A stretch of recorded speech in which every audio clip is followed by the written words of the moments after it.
Hi,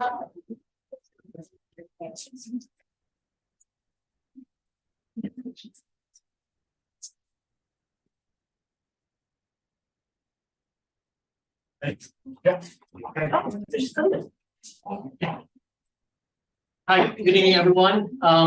We have seats for the meeting. Okay, I'd like to call over the December 11th, 2023 Board of Trustees meeting. First order of business is to introduce ourselves. So I'm Mark Kissinger, I'm the president of the board. Want to go over Sherry this way? I'm Sherry Whiting, I'm the board treasurer. I'm Charmaine Ridgesinger, trustee and co-vice president.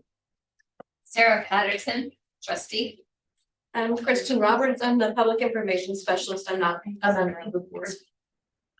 Library staff. Lisa Spoons, trustee and Upper Hudson liaison. I'm Caroline Brigatella, trustee and secretary.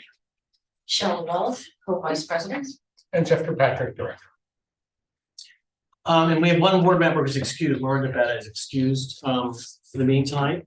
She had conflict, a personal conflict that she notified us a long time ago.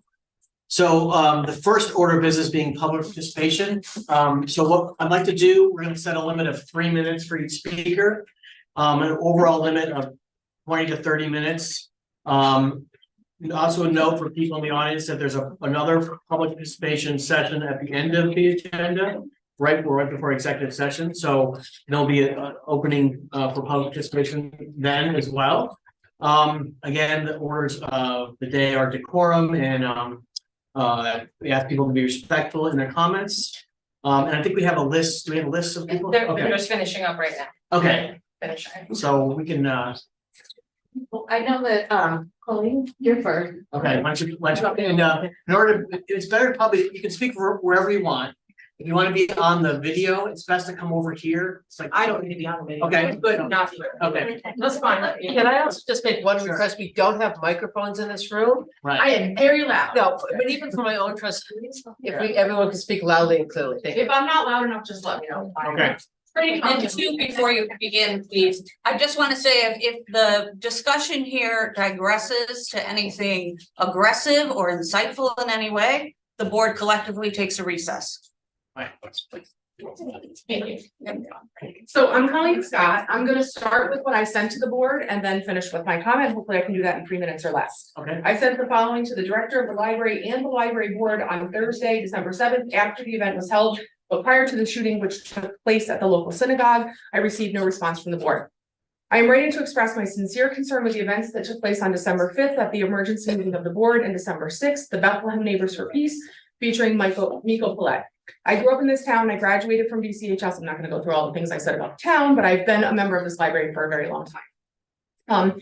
I understand there are many viewpoints to the conflicts in the Middle East, and I, as a white, non-Jewish, non-Muslim American, don't have the depth or breadth of understanding to intelligently comment, and my heart breaks for both the Israeli people who experienced unimaginable atrocities on October 7th and the innocent Palestinian people currently caught in the situation. I initially came to the December 5th meeting to listen, to learn, and most of all to support a friend.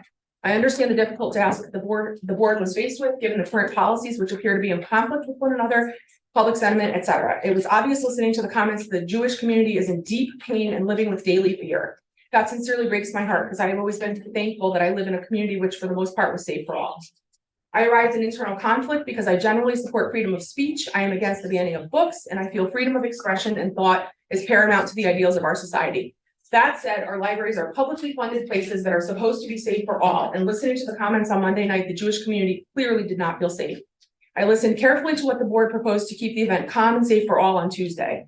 I was unable to get into the room despite arriving at 6:30 when we were told that multiple times the event started at 7, but I was able to get into the room about 3/4 of the way through the event after some individuals left. I was able to hear the speaker most of the time from just outside the room, and so I did hear him call the Israeli Defense Force pilots child murderers. I was able to hear him say more than once the phrase that's commonly understood to be anti-Semitic, from the river to the sea. Which is a commonly anti-Semitic, understood to be anti-Semitic, but most disturbingly, I was in the room when he directed his attention and the spotlight of the entire room onto my friend and insinuated that she supports vile, violent terrorist organization. My friend was wearing an Israeli Defense Forces sweatshirt. He then said it was akin to him holding a Confederate flag or wearing a swastika. My friend is from Israel, and that sweatshirt is akin to me wearing a US Marine Corps sweatshirt. I cannot imagine traveling overseas and being called a terrorist for supporting my country's military.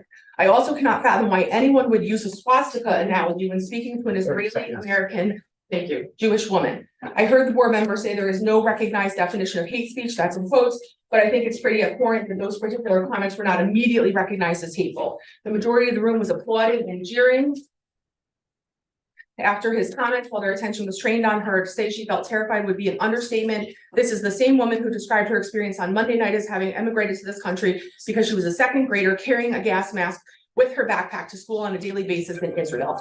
Thank you. Next speaker.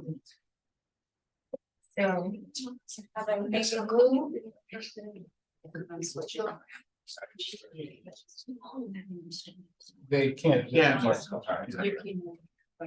Hi, how are you? Again, if you want to be on the video, it's best to come here. If you don't care, you can stand wherever you want. If what? Sorry. If you want to be on the video, this is live streamed, so Gotcha. it's best to stand over here. Oh, right where I was. Yeah, I think I'd rather. Okay, but the audio is on the tape, so. yeah, your Just so you know, audio. the audio will be. Okay, all right. So I'm Amy Bloom. I was here both Monday and Tuesday night last week. And I also was the preschool director at Temple Israel Nursery School for the last 10 years. And I resigned September 1st. And I don't have words yet to express everything, because emotionally, like, those are my babies that were in that building, and those were my teachers, and the entire staff has stayed the same. And all the children that are there are children that I know. And I will not say what happened Tuesday night caused Thursday, but I think we've got to be much more careful in looking at what happened Tuesday night. Created a space for somebody who was mentally unstable, and I think it's only fair to give that as a high likelihood to act the way he did.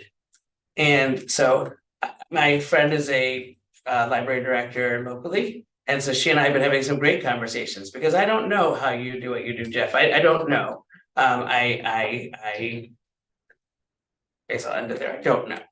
I certainly don't imagine anyone here wants the KKK to come. And I also don't know how you draw the line. Where is that line? There isn't one, which is what you guys have said. Okay, let everybody come. However, I came to you multiple times Tuesday saying this is hate speech. This is hate speech. My concern is, because there wasn't a lot of time for you guys to prep yourselves, I don't think Jewish hate speech is as well known as, let's say, for example, if it was this KKK speaker. I think we'd all have been pretty comfortable noticing that's hate speech. This is hate speech. This tape was shown, the video was shown widely around the Jewish community who wasn't here Tuesday. We've all seen it. I absolutely presume the same was done in the Muslim community and the Arab community, and that's my concern. A man with true hatred in his heart, by the grace of God, shot a gun twice at a synagogue, and thankfully these 70 children inside and 20 staff weren't hurt, because I do believe strongly there would be an equal reason for all of us to feel some blood on our hands and killed. And that's a horrible reality for any of us to have to deal with. I also need to say that I'm concerned that one of your board members is a member of Neighbors for Peace. I'm very, very concerned about that. Okay. I think it's something we need to be aware of. I think giving that group an opportunity to hold space was unacceptably wrong. I also think that there were 2 times they absolutely lied. One, my friend had a chair she was sitting in. She went to the bathroom And one of the leaders of the program took her chair and I said, you can't take her chair. She's sitting in it. She's like legitimately sitting in it. She ran to the bathroom. I haven't seen her sit there. We were as close as you and I. She saw her sitting there. Another time they were selling books, absolutely selling books. And they lied to you saying they were not selling books. Time for back to work. Leslie Hudson. I.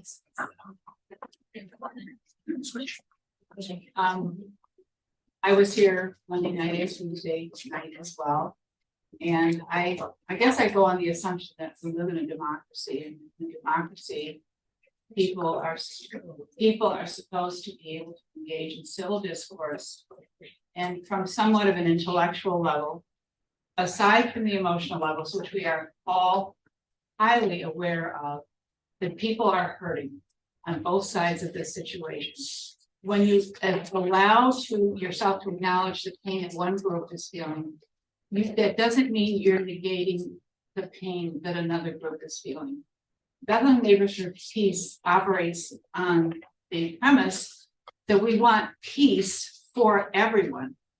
So people don't have to continue to suffer the agonizing pain that we have in the wars that take place all over the world.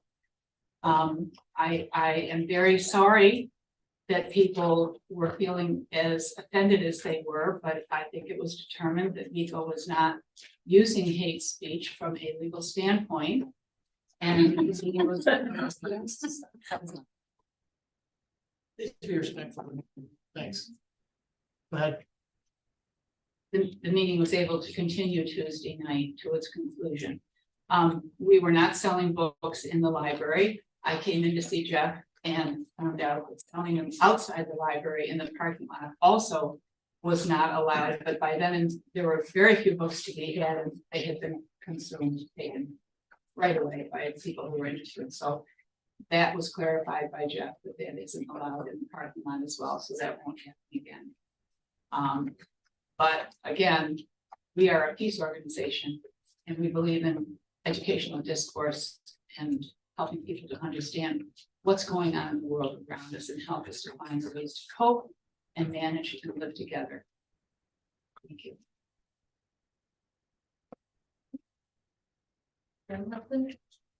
I didn't sign up. Okay. Where do we go for screen? Right in that corner. Like a big board. Right, where are they? I'm gonna stand next. Yeah. Hey, good evening, everyone. My name is Greg Burke. I love libraries. I think I've had, wow. Good time. Taking my kids to libraries probably every 3 days for the last 9 years. I've had 4 of them and 2 attended Temple Israel. It's not illegal. It's about right and wrong. The gentleman you invited here was a terrorist. He espoused terroristic views. He's an anti-Semite. Plain and simple. The board should have said so. And after witnessing what went on for an hour and a half of hate speech, should have apologized. He made a mistake. But the good news is it's time to own up to a mistake. The UPenn dean said she's sorry for saying genocide was not hate speech. Harvard president apologized too. Don't know if the MIT president has apologized yet. I assume they'll both lose their jobs, as they probably should for their comments. But people still apologize, and they can weigh those apologies. This board was wrong to allow that man to speak for an hour. It was stunning. I mean, the fundamental question is, I don't know if you answer this. If a racist came here and said, I think segregation was good for society, that we should have black and white people separated, would the board allow that? If you want to answer no, that'd be great. No one's going to get sued here. There's no legal implication. But I sure as heck hope the answer is no. Normally I'd say hell when the kids are here. But the answer should be hell no. We wouldn't allow that. We don't need to provide everybody a venue. It's a taxpayer-funded institution. You have roles and responsibilities. Schools don't allow anybody to come in to speak. You lose some rights at the schoolhouse gate. This is a public institution. You did not look out for the public good by allowing that person here. It was a mistake. I hope you apologize. If not, I hope you lose your seats. That should be the end result. Thank you.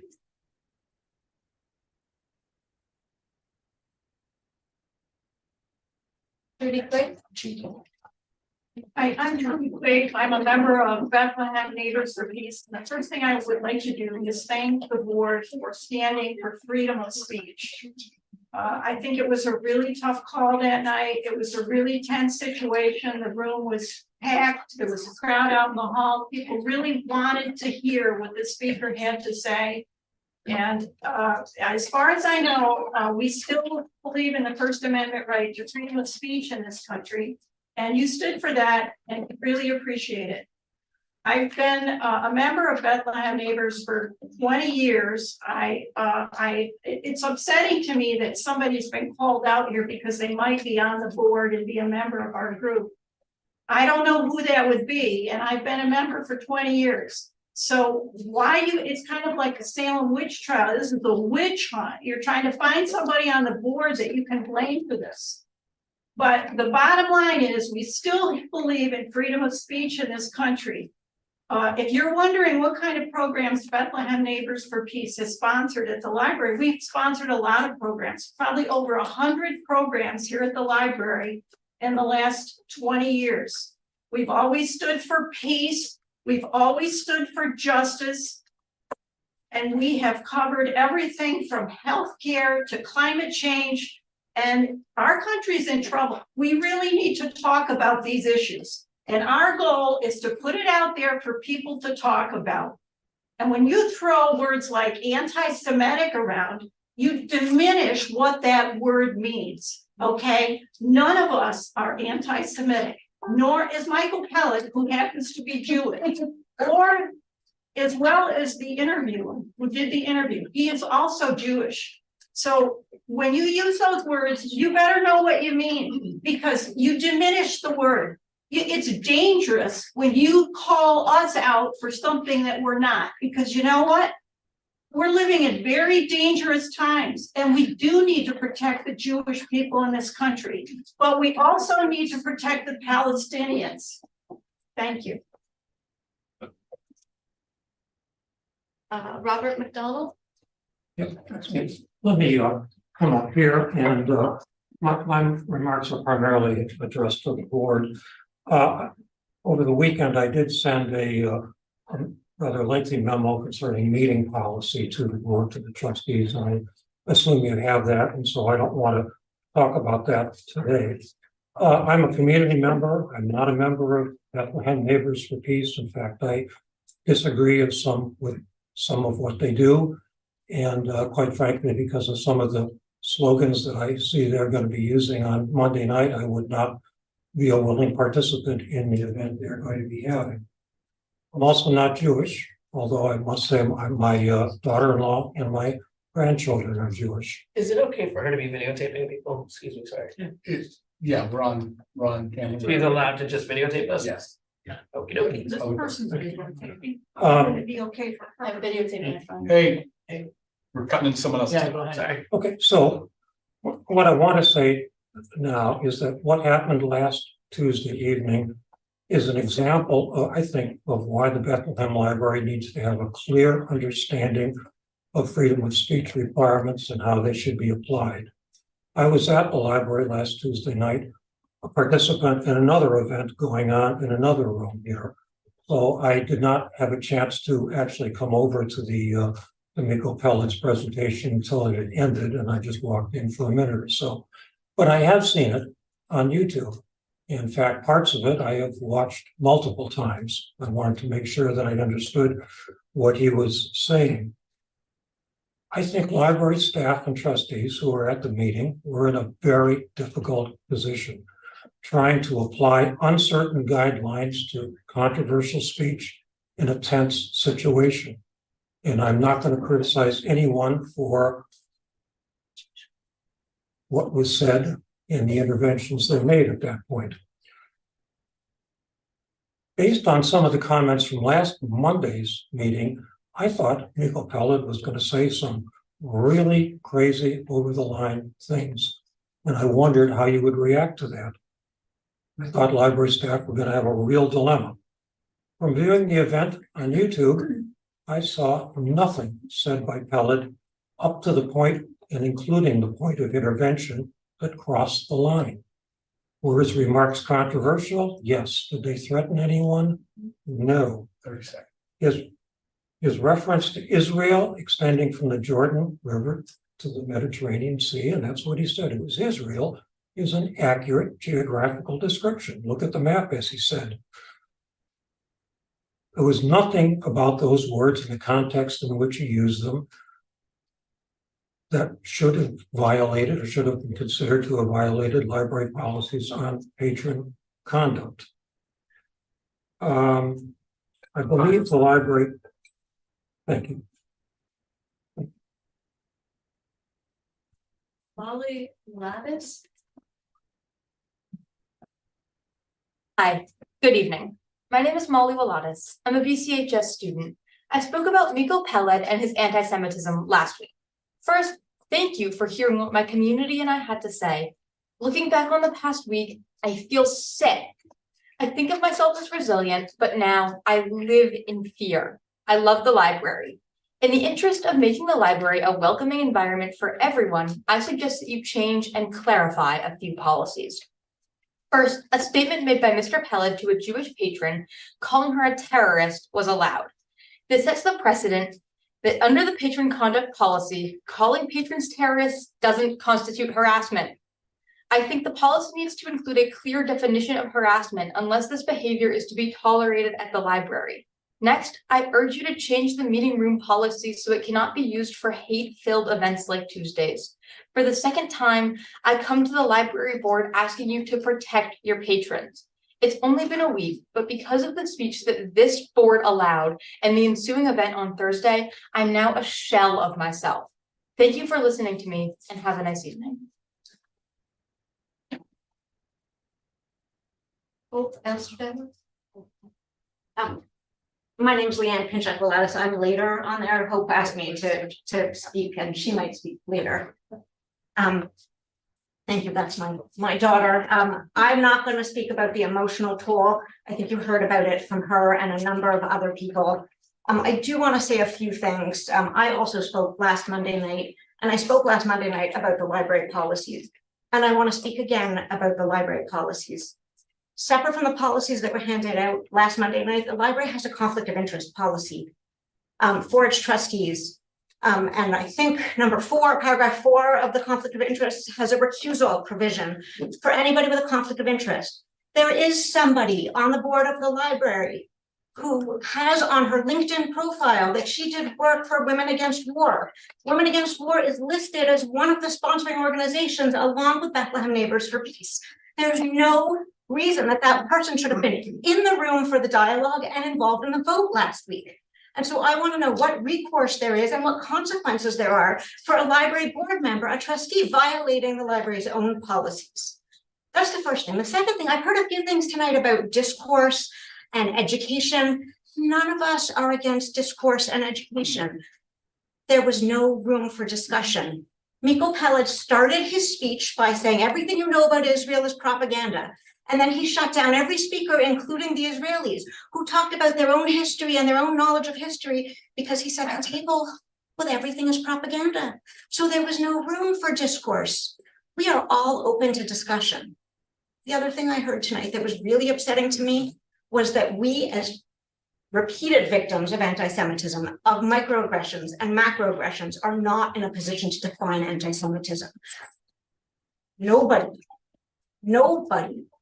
should be able to tell us how we can feel. We are very much attuned to dog whistles that perhaps people who haven't heard them repeatedly are not attuned to. Having listened to those dog whistles, some of us for 40 years, some of us for teen number of years, some of us for 70 years, we are very much aware of them. It is entirely possible, through no fault of the board and no fault of Bethlehem Neighbors for Peace, except that they didn't try, that they weren't attuned to the board, to the dog whistle. So saying I didn't hear hate doesn't mean it wasn't intentionally there, just couched in polite English.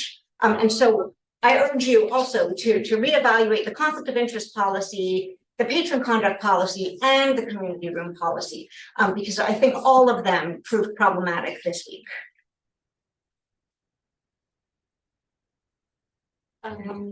So do we have a Shay? Ishai. Shay. My name is Ishai Amsterdamer, and I am from Ashkelon, Israel. Just so you know, Ashkelon is on the border with Gaza. So I actually prepared something, but I will say something off topic, and my wife will kill me for it. But peace and right and justice is good for everyone. We believe in it. We believed it in 6th of October, we believing it in 7th of October, and we believe it after that. Actually, people don't know, but most of the residents of the kibbutzim and the villages around Gaza, many of them are actually for peace. Many of them are actually helping to drive Palestinians from Gaza to get medical care in Israel. The town that I grew up in and the town that I lived in, when my mother worked in the hospital, we took care of many Palestinians. So we know what is democracy. We know what does it mean to be in war. We know actually how to debate that. And we don't need any lecture from any Israeli who is off topic and is off the rail to come here and to incite hate in our community. And believe me, I've been through several wars. I wore gas masks. I saw rocket above my head. I was in the military. I did everything. Everything that people talk in theory in this community, I've been through. I lived it.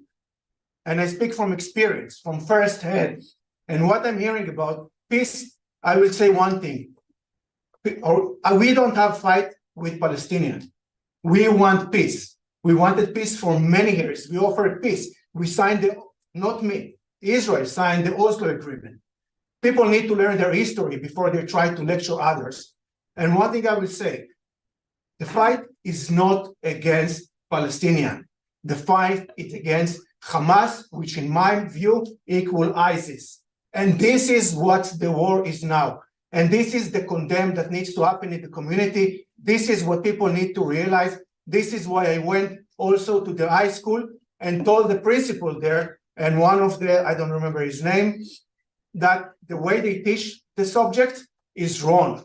And I didn't offer any view, but I just said, it's wrong. You have to learn and to be educated. Don't be ignorant. And the fact that basically what's happening here in the Western world is that organization who are terrorists, use democracy and use our, I would say, policies against us and against our community, inciting hate within our community. And this is wrong. And this is where we need to stand as community together with people who want peace. And I'm willing to discuss with anyone about that, but together, not bring people who incite hate, and instead of bringing dialogue, bringing divide. Because after such thing, nobody will want to sit and speak. Thank you.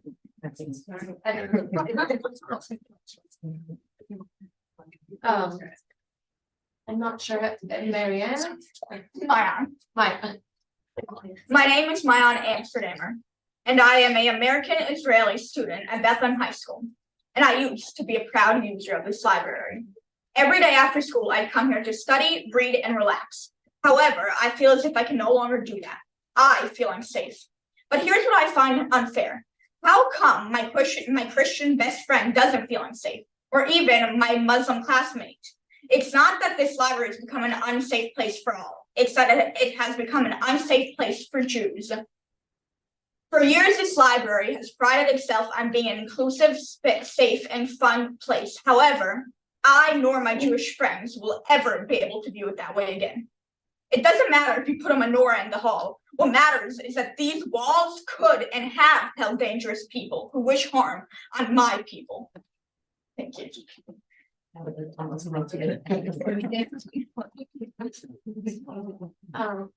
have David DeCancio. Would you want to speak? You know, I wasn't going to, but there was comments made that I really feel I should talk. You guys are put in an unfortunate position. I don't think a lot of it's on you personally. I believe it's on the organization. Someone got up here earlier from the group and said that they're an organization of peace. Malik Peled, I have the video, I'll show whoever wants on YouTube. The man actually says the attack on October 7th was justified because of 75 years. This man justified the slaughter, the rape, the beheadings of people. So I would like to know, do Bethlehem Neighbors for Peace condone those words? Words that are actually in a video I will share with everybody who wants it. It's on YouTube. You know, I just feel this could have been handled much better. This could have been done in a way like Dartmouth did it. They brought speakers from both sides and you could actually have a discussion. Not bring a man that has used the word. I'd like to know, does the organization believe that from the river to the sea is not anti-Semitic? Answer the question, I guess. I'd like to know. Because that matters. Words matter. You want to start parsing words, we're going down a path that we don't ever want to see again. We never, never forget. And I just feel that our community has been shredded apart here right now. Not because of somebody external, but because it's done right here. We did it to ourselves. Because some people wanted to move forward with something without thinking first. I'm not lost with the idea that it happened just a couple of days before Hanukkah. First day of Hanukkah. The timing it's kind of eerie if you think about it. It's kind of disturbing. So that's all I'd like to say. Thank you. Suzanne Levin. Excuse me. Thank you very much for allowing us all to speak tonight. I know that the library has been put in a very hard position, and I don't envy you for this. I prepared speeches, but I wrote something else. I'd like to actually join Amy, who spoke at the beginning, in helping to familiarize people of what Jew hatred is nowadays, because you might not be familiar with the types of terms. Back in the Middle Ages, for instance, the outward expression of Judaism was religion. So the Jewish people were persecuted for their religion. In 20th century Europe, it was more culture and place in society. And for that, they were persecuted. Today, the most primary outward expression of Judaism is our love for our homeland. And anti-Zionism is today's anti-Semitism. Please don't be fooled by people who say that they love peace, that therefore they love groups that want to attack Israelis, attack Israel. There are people marching on college campuses right now saying revolutionize the Intifada. I mean, that isn't just a dog whistle. That means take it all around the world. To me, to every Jew, and it's terrifying. And I understand that everybody here might not be familiar with those things, but you are now. And I know that Miko Peled has actually come here in the past, and it didn't seem to cause such an uproar. But let's all be aware of this now, that this is what it means to outwardly be hateful to Jews, and it's extremely intimidating, and it does drive people to violent action. And of course, I'm sure nobody here condones that. It's beautiful that we have a local peace organization that loves peace and supports peace, but the speaker that they brought hates. The fact that he's a Jew, it doesn't make it acceptable. He's what we Jews would call a self-hating Jew. And the things that he said are straight out of the Protocols of the Elders of Zion, which is the book that preceded Mein Kampf. I'm sorry to bring up things like that, but it's true. And he really did say very hateful things. So I really appreciate if the board, will take our word seriously and reconsider in the future, because as other people said, I'm sure that, even though we all stand for free speech, there are limits. You definitely would not have somebody who hates blacks or somebody who, hates gays or something standing up and speaking, bringing in a speaker that supports those kinds of positions. And I know that we wouldn't do that. So, treat the Jews like that as well, please. Thank you. Just have Leanne. So I spoke instead of Hope. Oh, okay. So that's right. That's right. Do you want to speak? Okay. Yeah, we're gonna do a couple more, and we have the public participation at the end too, so if there's a couple more. I think there's just. Two more, okay, great. And I'm gonna speak again, but I can wait until the end. Yeah, we're not doing. I'll go last. I'll take his, you can take mine, just because there's. I wanna make sure. I'm on the list. Are you sure? But we're gonna have enough time. Right, so we got, so who, wait, So are you speaking? Three. we're gonna have three left, right? We're Yeah. wait, go with the three. Okay, with three? Three more, okay, three more. Three more, okay. So I was at the meeting before I would not go to see Miko Pellet speak. And something that sticks out, quite honestly, is your face. I could see how in pain you were listening to everybody's stories, everybody's heartaches, and I believe you all sympathize and truly understand everything we're going through. I see your face and I see the pain.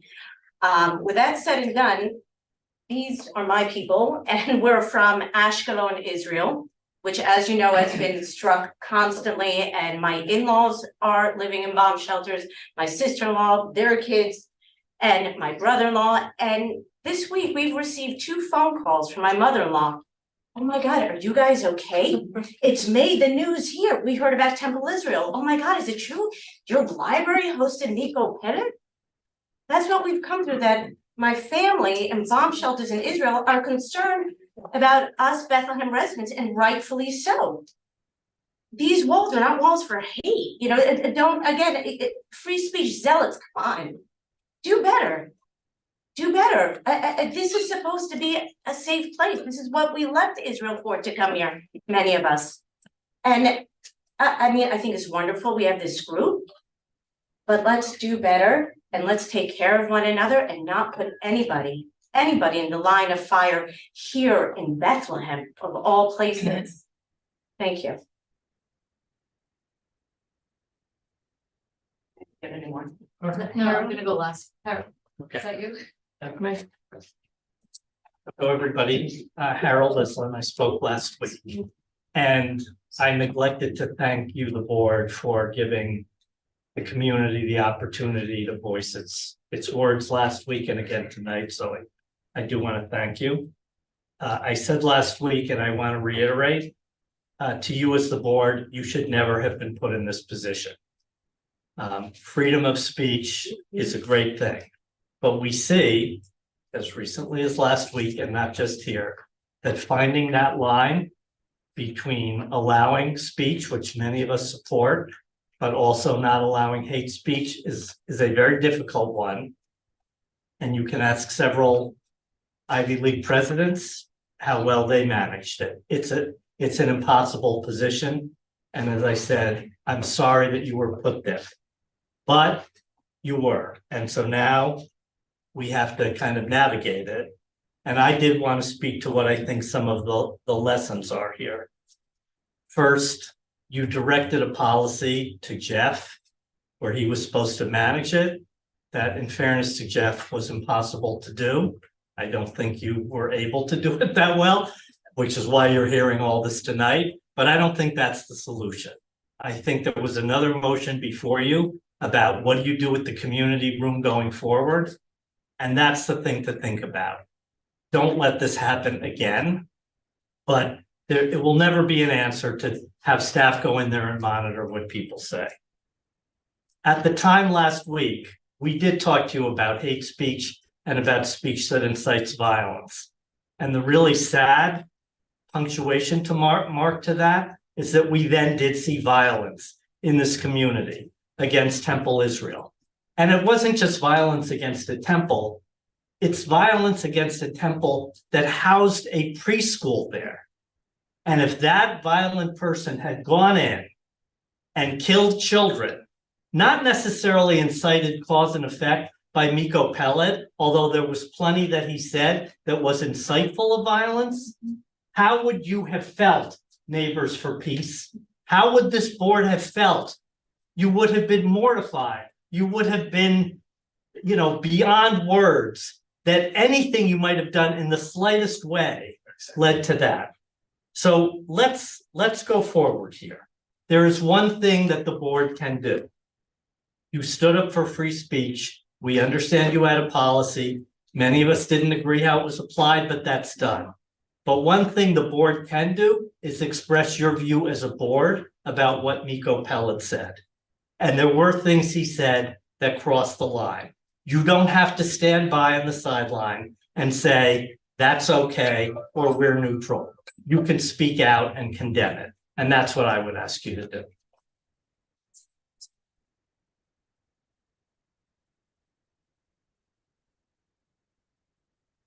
I'm gonna give the statements here, just because I'm not going to read all of them.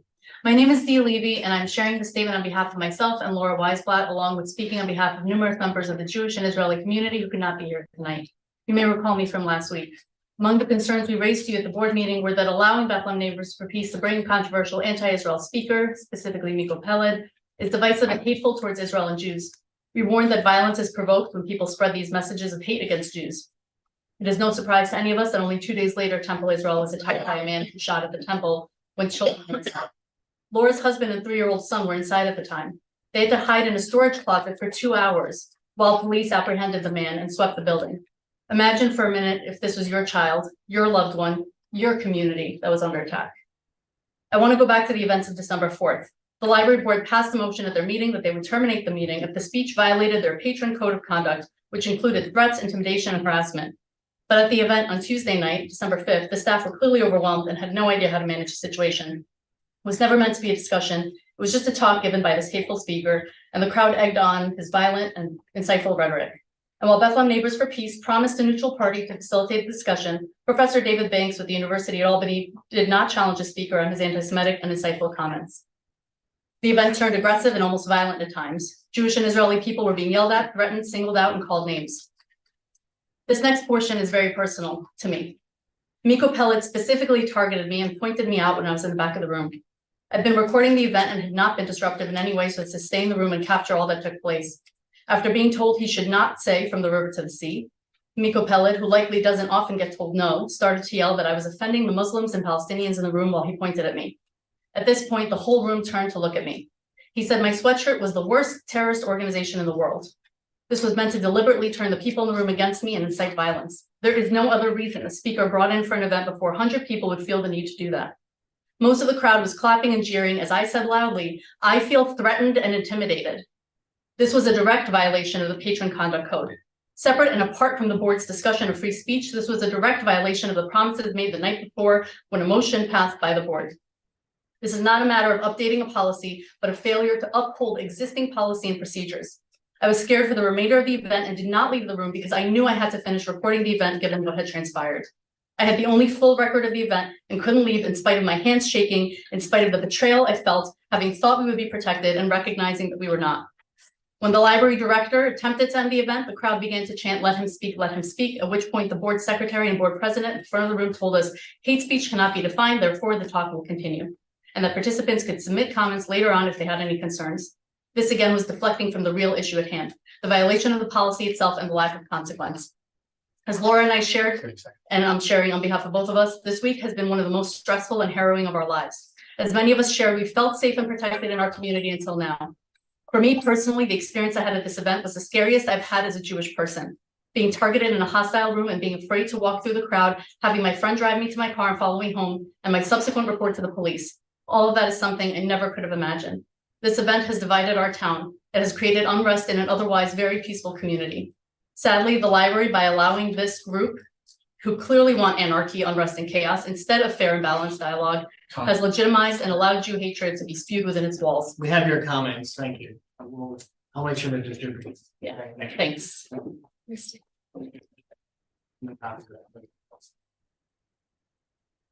Okay, so we're gonna move on to the next part of the agenda, which is a review of the previous meetings on page 2 for the library.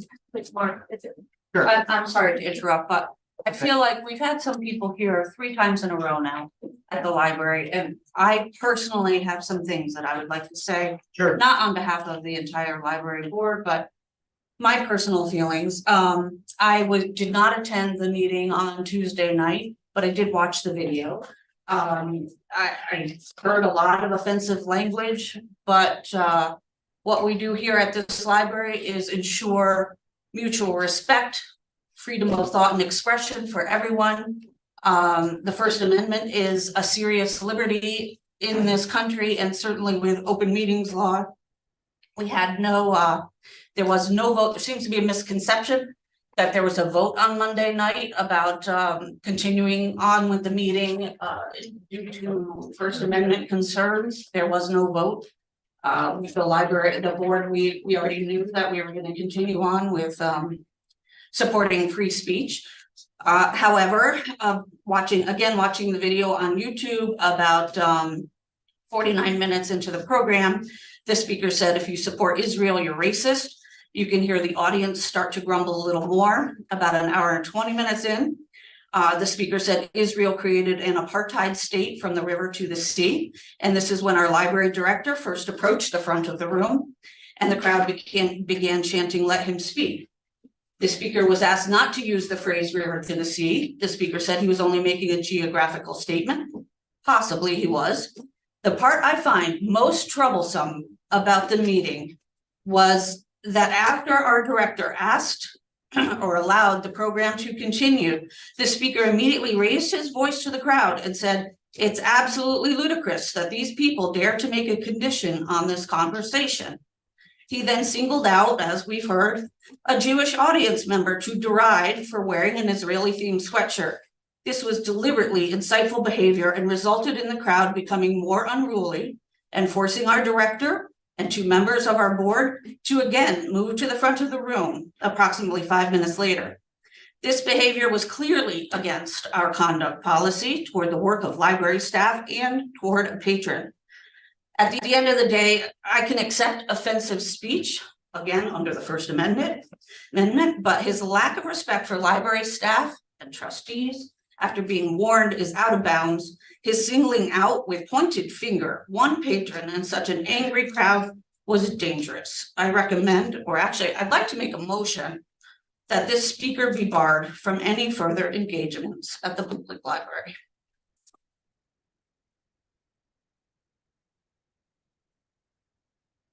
Any second on the motion? I would like to second them. I would like to amend the motion, or I would like to concur with the motion in a different way. Okay.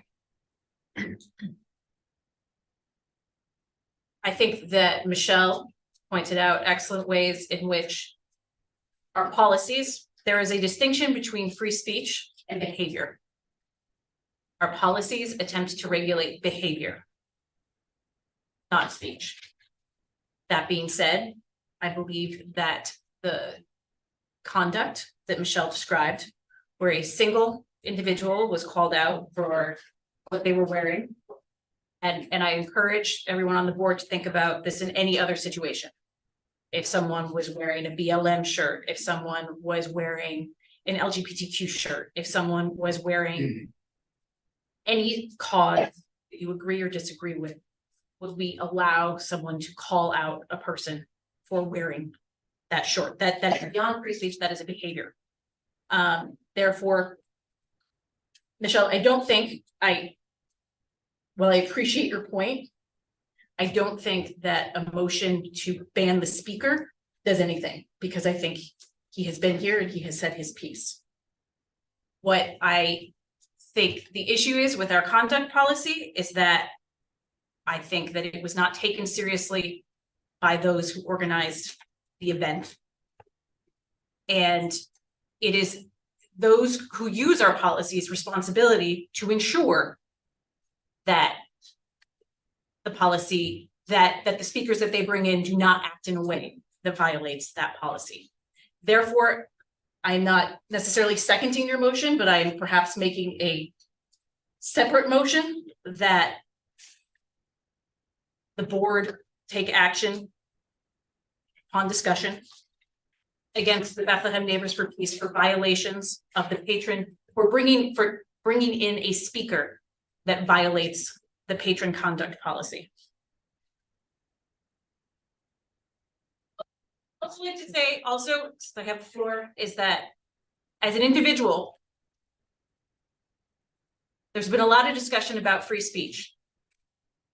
The First Amendment is hard. And it has been a hard week for everyone in this room, including people. Actually, the First Amendment is hard. The only way to protect the First Amendment and the way our policies are written, the AHL policies are written, is all or nothing. So to your point, if these policies, if someone espousing views similar to the KKK were to come to town and want to use our community rooms, if someone were to want to speak out against LGBTQ communities, if someone were to want to speak out against any group that you can name, yes, this library would have to protect those policies as they are currently written. That is the only way to protect the First Amendment. To that end, we will be having discussions on that later in the meeting. I'm not going to make any motions now, but I just wanted to say that in the context of the discussion. So anyway, my motion is for the board upon discussion to take action. I just want to do a point of order. Yeah, we Madam have, President. yeah, We have two motions up. Right. I know some of these issues are already on the agenda, which board members know. So I'm looking to you for a point of order, like where Right. are we and what are we doing? so we have Michelle's motion. We need a second to Michelle's motion. Does anyone want to? Well, I just want to say, in response to Caroline, my concern with this particular speaker is that he's been here before on another controversial issue, and possibly the people who felt offended, possibly afraid, weren't as vocal as other people. I just would prefer if the library did not have this speaker back. Okay, so that's why my motion is. So we have a motion, we have to get a second on the motion. Does anyone second the motion? And just to clarify, if the motion is not seconded, it goes nowhere. That's correct. And also. Just a point of order for Wait, people. If I'm mistaken, and he's not the same person who spoke about Ukraine and Russia? No. Okay, so that's my mistake. I am sorry about that. All right, so. Okay, so there's It's still my motion statement. motion's on the floor. Yeah. Any second? I'll second the motion. Any just further discussion on the motion? I believe that motion, though I understand the sentiment, would be in violation of our policies. Well, I guess I disagree because I think that speaker very much broke our policies 100%. Well, let me, can I ask a question? This is discussion. Discussion, yeah. Are we banning him on the grounds of what he said, or are we banning him on the grounds of his behavior? His breaking of our patron conduct policy, as well as the policy, and it might even also be in patron conduct where we say that he cannot interfere with library business or the work of the library staff, which is exactly what he was doing after the director suggested he not use certain terminology, and he raised his voice to the crowd to try and to incite more anger and suggest that, can you believe he's trying to stop, what I'm trying to say? That's the patron. It's our, yeah. Any other discussion? I will not vote in favor of that. I don't think we're in the business of banning speakers. And so the idea of he incited more, he did it to incite, I cannot read into people's motivation. I can't. And I watched the entire tape. And I couldn't hear all the backgrounds if I was not in the room. I decided to leave because I knew other board members were here. I think the best way for us to handle this, and we have a lot of recommendations for email when it comes up on the agenda about those policies. I have a lot to say and a lot to recommend. I think that's the best way to go through. And then we can clarify and refine policies with the idea of what have we learned? What is our responsibility as trustees in terms of what the oath we took? And as we understand that oath in terms of censorship in all forms, in the terms of patron conduct policy, I could be potentially swayed. I'm a professional speaker. I do that work. What I saw in that moment was I was not the person who was targeted, so I cannot speak for her. That person, it was unprofessional conduct. In my eyes, not reading to him, he allowed himself to get baited, and then he engaged in that. Because I do very similar work in terms of diversity stuff, including anti-Semitism work.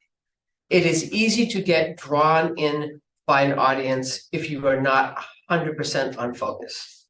So I don't want to minimize what the person who was targeted experienced.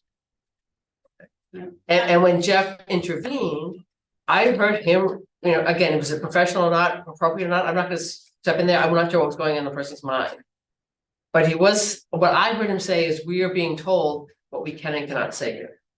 That's how I interpreted that. Oh, this So, was- but I'm not wading into, again, the words, the motivation stuff. I'm thinking, what I'm advocating as opposed to banning speakers is that we work really hard on those policies. And again, when that comes up on the agenda, which is, I know is, I will speak a lot about what I've learned and what I feel the committee that I chair, in addition with community feedback and feedback from the board, can do with those policies. Okay, further discussion? Let's hear from anyone, other board members. Okay, Carolyn. Taking Charmaine's comments into consideration, I make a motion that we move discussion of the policies. We got it. Get the set, we can't set. No, change the we have a motion So in front of us. So we gotta vote on this Second. motion that's before us is And to ban. this is that. a discussion of the Michelle's motion. So- And I do agree with Charmaine that it was unprofessional. I think that's exactly what happened. He kind of lost control, he lost his focus, and he was lashing out. He was, unprofessional behavior doesn't mean that it doesn't deserve consequences. No, I understand, sure. Sarah? Well, I mean, so I wasn't here. I also watched it on YouTube. I feel like our energy is better focused on future and setting better policies or whatever we choose to do so that this doesn't happen again. And I understand there's a motivation to potentially ban him, but to me, that seems like it's not achieving anything, right? Because he's unlikely to come back anytime soon anyway. Like, I want our focus to be on what we're gonna do for future situations to not let something like this happen again. Okay, any other comments? I agree with that. Okay, I'm gonna reserve, I wanna comment on the motion. I've watched the tape from a couple different perspectives and it's different from different perspectives. I've had a lot of sleepless nights over this. And I think I feel it's very unfortunate what happened here, the last week. I think it reflects on the library in a way that we allow free speech, but it also, it's not the right way that the library should be portrayed. And I take that very seriously. Actually, I support Michelle's motion. I also support that we fix this or try to fix this going forward. It's gonna be messy. It is messy. The First Amendment is messy. It's very careful. We had a lot of people that thanked us for having the meeting in the comments, and we read all the comments, and I want to just say to the people in the audience, your comments are read by all. We don't get back to people, but your comments are read by all. The board, we take this responsibility very seriously. So I support Michelle's motion. I support a number of other motions coming. I also want to say, as the president, we have one board member that's not here today as a matter of like a principle. So we have 6 board members. So if we have a tie vote, it doesn't go forward. Just like this, let people know that. That's just what everyone knows. So I mean, I could speak for a long time. I don't think that's helpful. I think I'll reserve my right to speak on the further motions in the agenda. I think we need to do both Michelle's motion and we need to fix it going forward. So any other discussion? Okay, I'll call for a vote. All those in favor of, you want to say your motion again? Banning Miko Pellet from speaking at any future library engagements. Okay, all those in favor signify by raising your hand. And 2, all those opposed?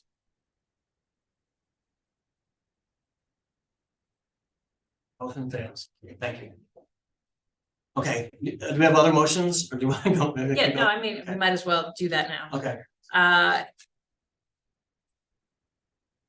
In support of the intention of your motion, Michelle, but trying to remain consistent on free speech, I make a motion for the board upon discussion to take action against the Bethlehem Neighbors for Peace for bringing in a speaker that clearly violated our conduct policy. But not making any determination on what that action is at this time. It requires discussion. I have to ask a clarification.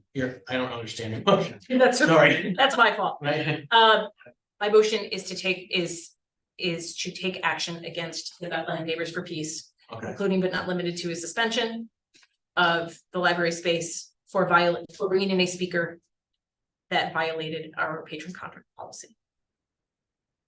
Second, any second on that? I'll second that. Well, yeah, if you want to. I'll second it. Okay, go on.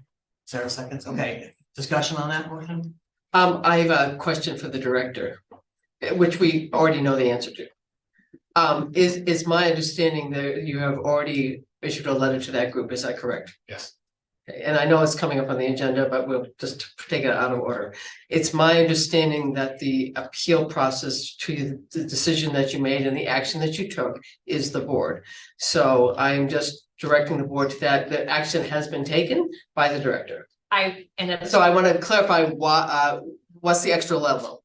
Because that action was taken specifically on the grounds that that group violated our policies by selling books on library grounds. Am I correct, Jeff?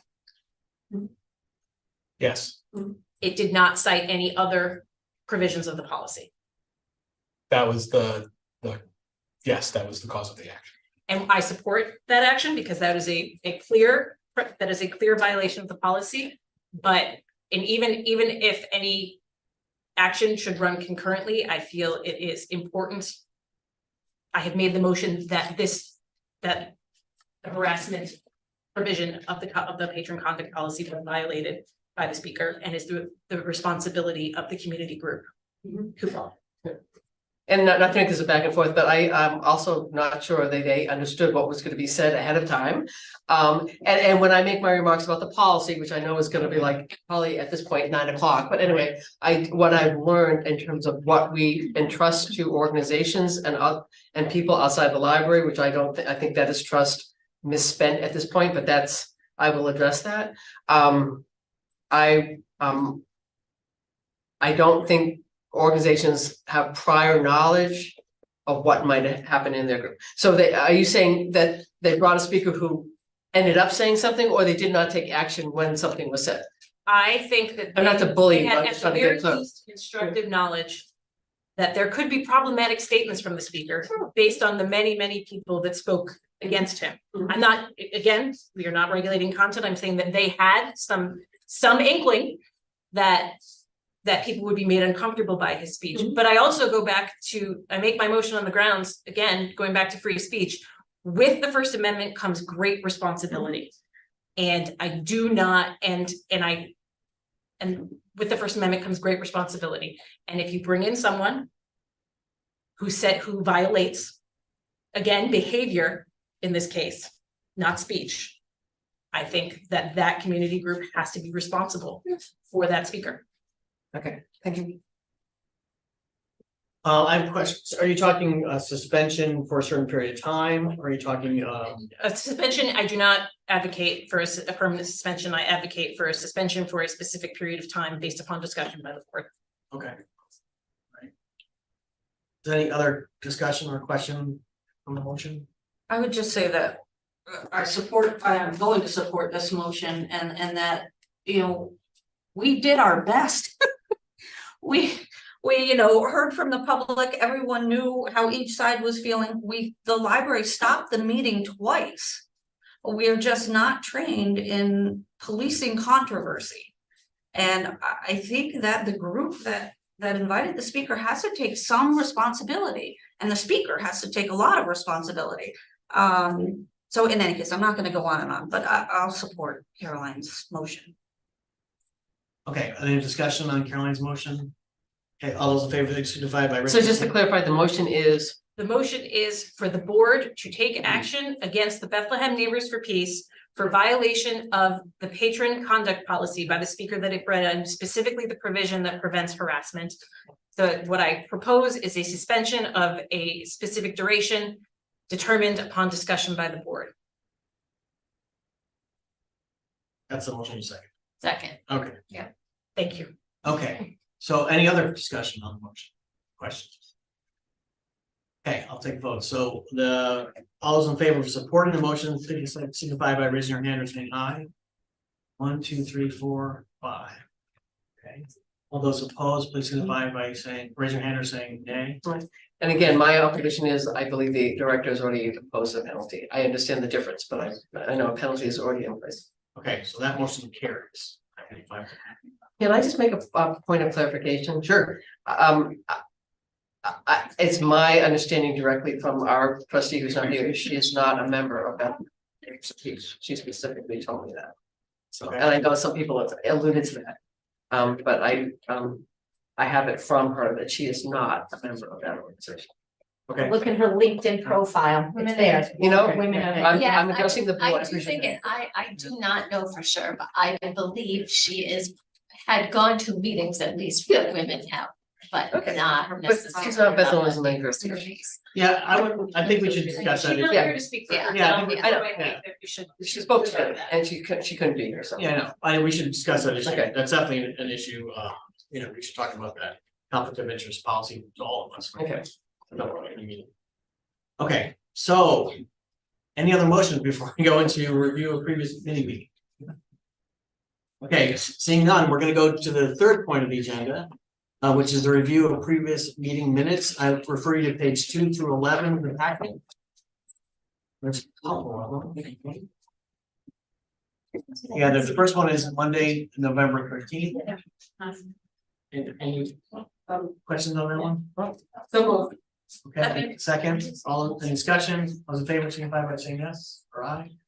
Team opposition, that motion is carried. The second meeting packet is December 4th. The emergency or special meeting of December 4th. We've called it emergency, we've called it special. So moved. Okay, I want to take a second on this one. Okay.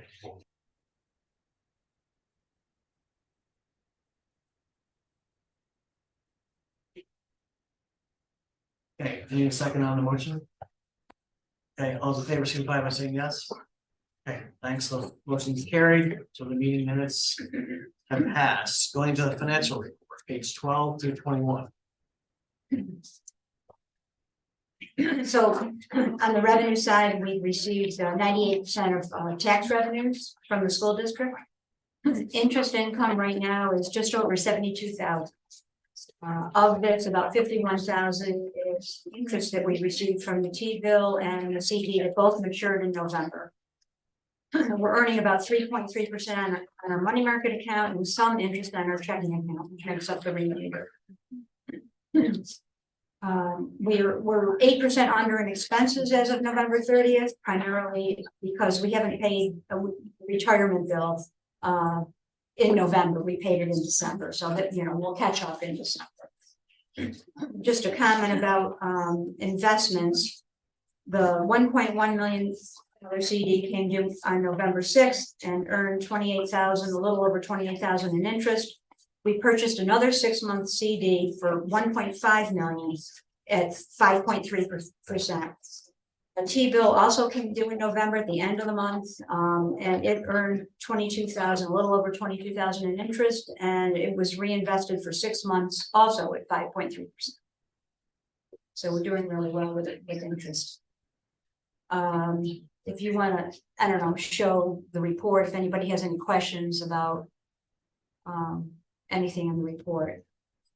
Well, presumably, we're still 2% under budget, which is really good, right?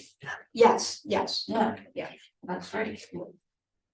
I just wanted to reaffirm, thanks for Shari and anyone working with her on the investment strategy, because I know that the library is recouping funds because of that planning, and is through that work, it's assisting the library's financial picture, especially as we enter a potential bond project. The only thing I would ask on the warrant is there are a number of issues that are flagged saying, I think I've mentioned this before, see detailed report. So not that I would necessarily read those, but I probably would. If that's put somewhere, could the board have some access? It's multiple purchase orders paid on one check. Well, I know, but it says like see detail. So just so you know, so when I was at school board training, that the only reason I read the warrant is because they told us in training, always read the warrant. So it would, if it says see detailed report, I would either say take that out, or put me to a link where I can see what the detailed report is. Okay. Okay, that was just because I see it every week and it's like, well, if I was supposed to be looking at a It's detailed going to report. be many pages. Huh? It's going to be many pages. I don't think we want to put all of those pages in the board report. Yeah. Well, just some, give me some sense, like, let's say it's materials or something, but so I'm trying to think of if there's a check where you can draw, but it says see detailed report, or in your summary, give us a sense. Charmaine, there was a change in the way the system operates, which generated the report to look the way it does. Okay, Previously, it would just take the first purchase order that was entered. okay, And no subsequent ones, Okay. even if it was multiple purchase orders Okay. paid with one check. okay, So that's, and they've changed that, so now it shows kind of, or just signifies that there are multiple purchase orders on a single check. okay, So, I mean, I could, I'd still look at them. okay, Okay, Yeah, so, so let me just answer, on page 1 the transaction 41634.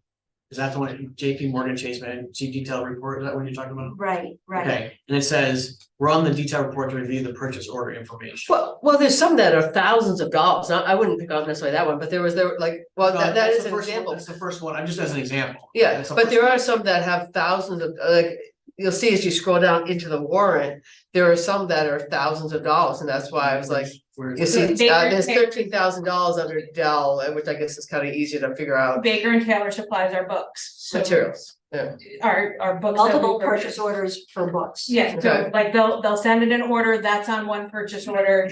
Couple days later, oh, these books are available to order, we're gonna send another purchase order. So that's what that detailed report means. Okay. Some of them I can figure out, like obviously materials and the tech stuff, EBSCO, I know what that is. US State, that's the same. Through the Yeah, DPS okay. program. Yeah. Let me try this. Try it for 1 month, next month, send me the detail, like give us the detailed reports if you wanna read it, and then if I feel like it's Well, repetitive. I would amend that to say, send the finance committee and Charmaine. Okay, thank you, okay, sure, Yeah. and then if I'm looking at it and I'm like, oh my gosh, I don't really want this, then I'll, no, I'm just curious, all right, thank you. Does the finance committee get those reports? No, I think. Oh, okay, we should look okay, at it. I okay, agree, we thank should you. Look at them, so I agree with you, so let's try for the next. All right, thank you. Okay, is there any, are you done or do you? I'm done unless Okay. anybody has any questions. Yeah, is there any other questions on the treasurer's report, including the warrant pages up to page 15? Any other questions on that? Okay, I need a vote on that. What first I need a motion? So moved. Okay, second, Second, okay, need a motion, all those in favor of the report as is, please raise your hand, see no opposition, the motion is carried. Thank you. Okay, personnel report, page 22.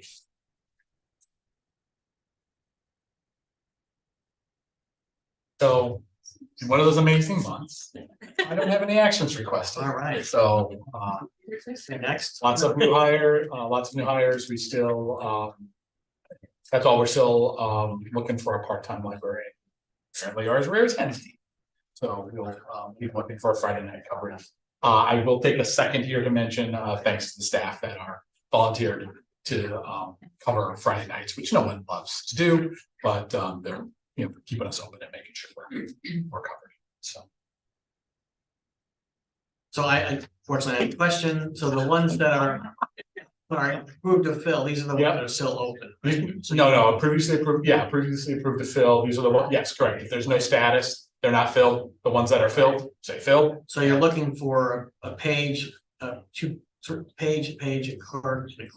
Well, a number of these have been held since you approved to fill in 2021. Right. So we've just been holding off again as we wait for physical circulation to begin to catch up. Post-pandemic, we're still not back to where we were, so we're assessing how many of some of these part-time folks that we need to have in order to handle the physical materials that aren't being checked out. But we're, I like that they're there. No, it's important, and I think it's, for the circulation staff who are the ones that are directly impacted by this. Should circulation continue to increase, which it is, then I think you'll find me here just reiterating with you that I intend to fill those, or probably because it's been long enough, I can check back in with you, but you've approved me to fill them and we'll fill them as we need. So that the only active recruitment I'm hearing that is this library part-time. I think this page here, this 9/11/23 page, I think we're working on. Okay. And this part-time librarian, which is Friday night at week. Okay, great. Can I just say, it's kind of comforting to know you're asking questions, because sometimes I look at this and I get it, but it's hard sometimes, the way it's just structured. It is, and the problem is it's a slice of time. So as you have to look at last month and you watch the positions move from approved to filled to reported as filled, and so that they move through. And it does get particularly difficult when people move from part-time to full-time, and it's a lot of the same players who play Game of Thrones. As we fill positions as people. So there's no motion, no data. No action. Okay, great. Treasurer's report. In the interest of time, I will try to keep this as short as possible. We're gonna talk about the boiler, so surprise, the boiler's old, and needs work. Just put some pictures here we had the carpets cleaned. I wanted to thank you to the company, Millicare, who came in, and they were able to do a very quick drying version. It's not the hot water extraction that takes 3 days to dry. We could only do it on those weekends when we were closed for 3 days, and I think they did a good work. There's no magic for a 25-year-old carpet, but I think I'm a little less nervous to have people with babies. So I like that. Yada, yada, yada. You can read all out the stuff. Amazing work by a lot of staff people, but I like to report just the programs that are great. Lots of important outreach. New library things. You haven't heard me talking too much about library things, so we're working on library things. That's there. Just some circulation statistics about that for you, and just thank you for folks for Staff Development Day. I think the staff really got a lot out of it. We'll be deploying the automated external defibrillator (AED) that'll be deployed out in the hallway here relatively quickly. So a number of staff are trained on that, so I think we're in good shape should someone have to do that. Staff people who are willing to help, And one board member. and one board member, and members of the public who are also trained. I think it was really heartening. It's probably not the best word. That how easy, how easy it is. I mean, like a lot of these trainings, this is similar to the training that I had for Narcan. It seemed scary before, and then when you go through the training, you realize quite how much the actual device, our device, is fully automatic. So it really takes a lot of choice away. And guides people through CPR, which is fantastic. And a thanks to the staff for doing all of this, well, I guess we'll call traditional work of the library. Yeah. And continuing to move that forward at an extremely high level, despite some resources being. Was that section, did you have the conference summary in that report? They're down below. I thought so. I was like, I I missed it. Okay, too much about so them, but I'll save that comment for that. they're all in there. Yeah. I just want to note that we're still continuing to see good increases in circulation. Again, about 9% over the same month last year, but our physical door count of 15.3%. Remember, I've been talking about door count lagging behind circulation. That continues to improve as people return to the library after the pandemic. And then for some reason, just amazing e-magazine use. I don't know what's up with that. People must really be enjoying the magazines online. Lots of NILA reports. This is a great opportunity for the staff people. I want to say thank you explicitly. I just want to say I appreciated the summary. It looks like people did good work and went to good sessions. So. It was really good, and I think again, probably the first post-pandemic sort of normal-ish conference. It really felt a lot better, and it was good. Just thank you so much for supporting the staff to be able to go. I know in many libraries it's a real struggle for them to be able to. So I say thank you to that. So this is a great opportunity, I tell staff, for them to communicate directly with you. Here it is in the packet and available to all of you. So. And it sounds like the participants, in addition to doing good work, enjoyed it. It's fun, yeah, no, and it's a good time. I think it's a great opportunity for us to sometimes do a check with other libraries and what they're doing. And sometimes it's important to not, competition kind of comparison, but just to see what other libraries are doing. We can talk that through with other folks that are doing that we're doing. Scroll through all of that. Okay. And that's it for my direction. Okay, I want to thank the library staff publicly for all the work plus all the extra work of this past week. Really appreciate the time that was put in by a lot of staff there. So I'll say thank you. Okay, UHLS. We don't meet typically in December, and we did this month, but I just wanted to publicly thank the Dr. Hudson staff, Tim Burke and Ryan Fellows for their support on our discussions about the meeting room policy. I think it was very important to have that. And, you know, they're a great resource for us, so we need to continue to tap into. Things like that. I think there's a lot of states that don't have a system like that, so it's really good to have that level of sort of. Their presentation was especially helpful. Okay, thank you. Any questions, Lisa? Okay. Moving along to new business. So the first item on the agenda is the building project discussion, pages 47 through 82 of the packet. With the sub being the bond amount and the HVAC options. So this is I guess I'll open it for comment on the building project discussion. I just want, I have a question because I know the architects were here for a staff development day and got a lot of input from the staff, and is it reflected in this? It's absolutely Or- not reflected in Okay, this, so I when think. do we see that? This is kind of the standard stuff we've seen every year. Yeah, that's what I. Correct, this is gonna look a lot, so this is the end of schematic design, so schematic design is a phase of design, and we are done. This is part of the final deliverable. I did not include the boring samples of the geology of the underneath the library things. So this is their final, the main report of that, and included separately down below are those HVAC options that you were looking at. You're looking at, you know, either greener or more traditional heating and cooling systems. So those comments from the staff will go into what's called the next phase, which we call design development. This is where they actually start to prepare document. That's a separate phase. This is where they prepare the details of the design. And that's what everything right now through schematic design is mostly a 30,000 square foot, a 30,000 foot view, while they're looking at how much space is being allocated to this or that. Where might the staff go? Where might the children's room go? These sort of large building discussions, but less about what those actually involve. And some of the things in the staff would impact some major decisions, but many of the things might impact more the specific design level. And that's what you know, it's up to the architect then. I know it's up to the architect to try to parse those into, you know, what are concerns of the staff that might lead to sort of major building level concerns, and what things might be addressed by the particulars of the design that would be done in the design development phase.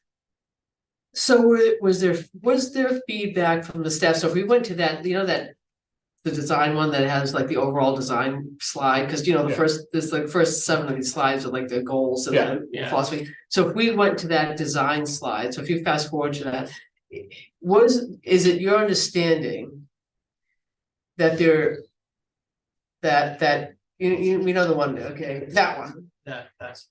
Or there might even be another one, there's one more down, This one. Yeah. Were there things shared by the staff that would change that? Yeah, some. Okay. Yes. So, and I think many of them aren't a surprise. We had talked previously about the I know the public services staff had a major concern about the allocation and size of the children's space, the lack of a room, a story time room, and some of that may have been like, what's this craft room and what's the purpose of that? Some of that's to be determined. So that's major. There were a lot of questions about bathrooms, where they are in the building, and where they might go for folks in the staff. I know I just feel compelled to say, we had a comment from a member of the public that were saying we're doubling the amount of staff space. We're losing the entire mezzanine in this plan. So that is just fundamentally not true. I just need to say that. So I think I wasn't in the room because I thought I might quell the discussion because I get so involved in parts of this design. I want the staff to have free access to the architects and really feel free to share those things. So they have all that documents, and I know they're working on them. They are not represented in this document. I do not have access to them yet. So do you know, are they gonna present a different plan based on that, or you don't know? No, not as part of schematic design. Okay. So we should go through that again. Correct. So the first thing we did a feasibility study, you know, what might it be? generally speaking, how much might it cost? Then you go through schematic design, where they get to this kind of level, there's some drawings and renderings. And this is typically, if people are familiar with the school district process, this is where they go to bond. Right somewhere in the middle or the end of schematic design, that's where you go to bond, because you kind of know the scope and the general cost of what that might be. And then you get into design development, and then the last piece is the contract documents that are what actually gets sent to state ed to be reviewed. Those are the construction documents. So is it correct to say we've hired them to do schematic design? They have done schematic design and delivered it. Correct. To the library. This is, So it's kind of like a point where we need to make a decision about moving forward. Correct. Or, and that would be a design development discussion. Correct. Okay. Yeah. Okay, but so I'm still a little confused when you get to final, when they say final schematic design. Yeah. Does that mean we cannot change an exterior wall? No, No, no, no. no, no. We can still change. The thing is, okay, Yeah. the price though, so if, let's say. The price that was sent out to a professional estimator, not the architect. They came back with a price tag for all of you, that piece of information. If you said, hey, that room is not big enough, we're gonna blow that out, that's gonna change that number.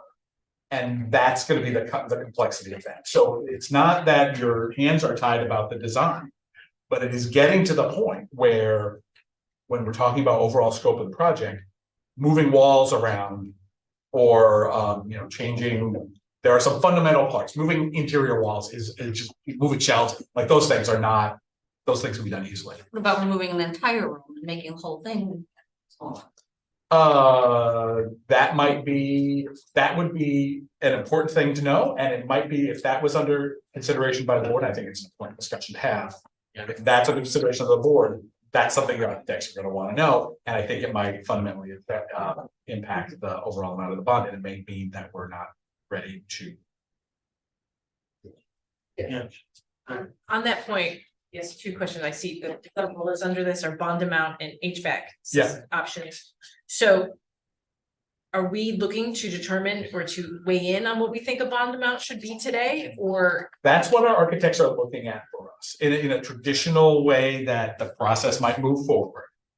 However, if that's not where we are, right, that's important information for us to have. Yeah, let me just say, I mean, I'll just say it more directly. Thank you. They want a vote tonight or by the end of the year of the library is gonna do a project, it's gonna be no more than X million, the bond's gonna be no more than X million dollars. So they can then move forward towards the next phase of design development. Is that accurate to say? So what happens is that we upon discussion say the bond will be no more than X amount. Right. And then they start giving us Now, we things don't- that we could potentially eliminate from the kitchen sink design. Yeah, but we are the client, so we might not be ready to say that. Right, and we also it might not be prudent to say that at this point yet. Well, I'll say what I think you're getting at more directly is that the discussion after this. Yes. Certainly dovetails to. It does. The project design. Right. And it may not be resolved today or.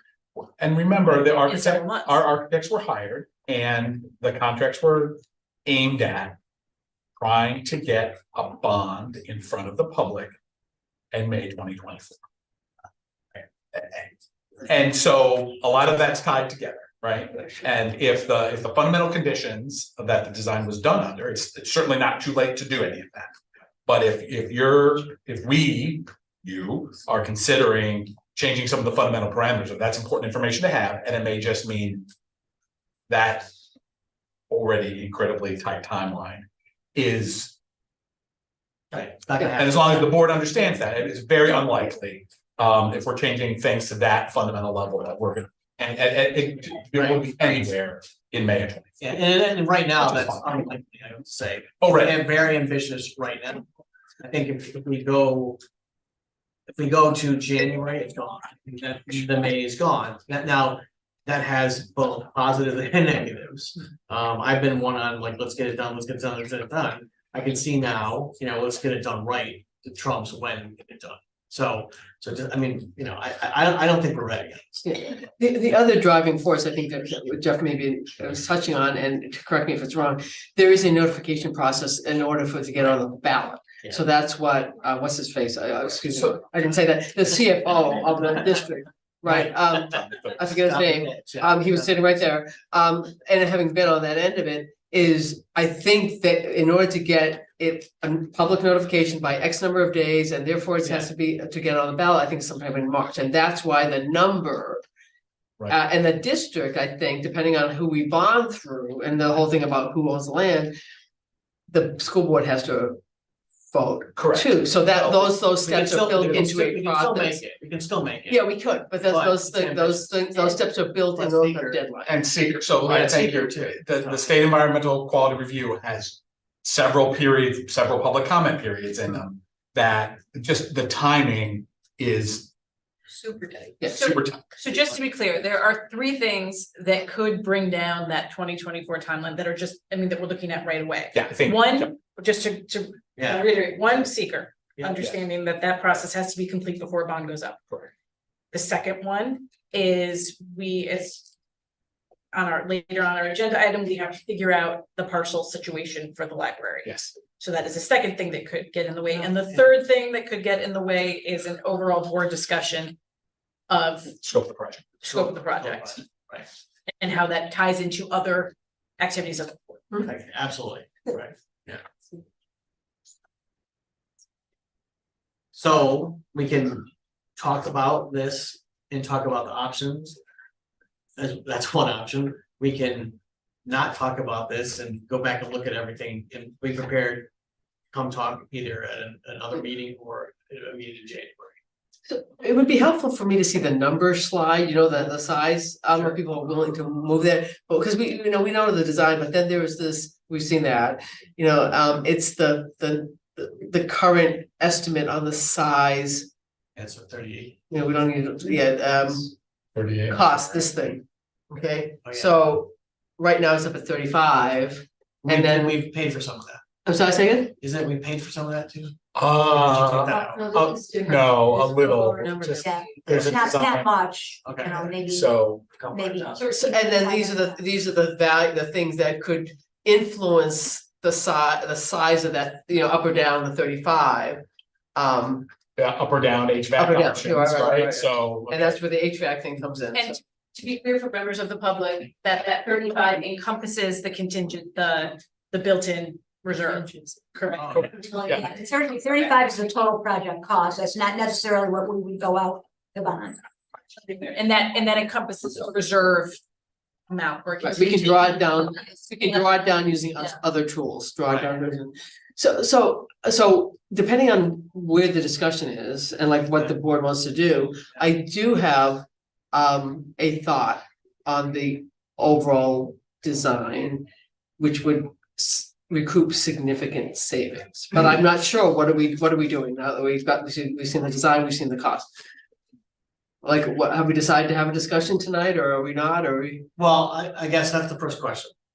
I mean, it's. What time is it? 7:30. Okay, so we can have a discussion, it's on the agenda with people, if we wanna have a discussion, I mean, we can have one. What do people wanna do? I don't want to start making motions again. And now that you don't want me to do that either. I mean, I think we can. I would recommend that we move to the next agenda item and see if any motions are made there and what their outcome is. And then if we want to circle back to this discussion, I think that might be the most efficient approach, because right now we're dealing in hypotheticals. Right. Yeah, that's fine. Yes. No problem with that, okay. Alright, so we're gonna skip this agenda item for now. Go to rooms. Go to meeting room policy update. Or meeting room policy, actually. So. Out here.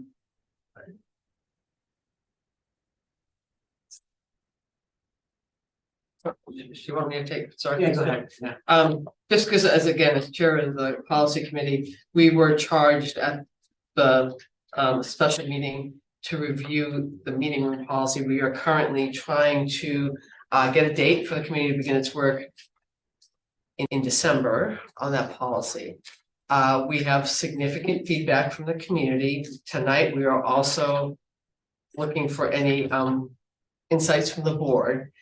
I believe at the special meeting, I think this might be captured in the minutes, that the board wanted a completed policy by February. Yeah. For a vote, which means something has to be in place for, we use first read, second read by January.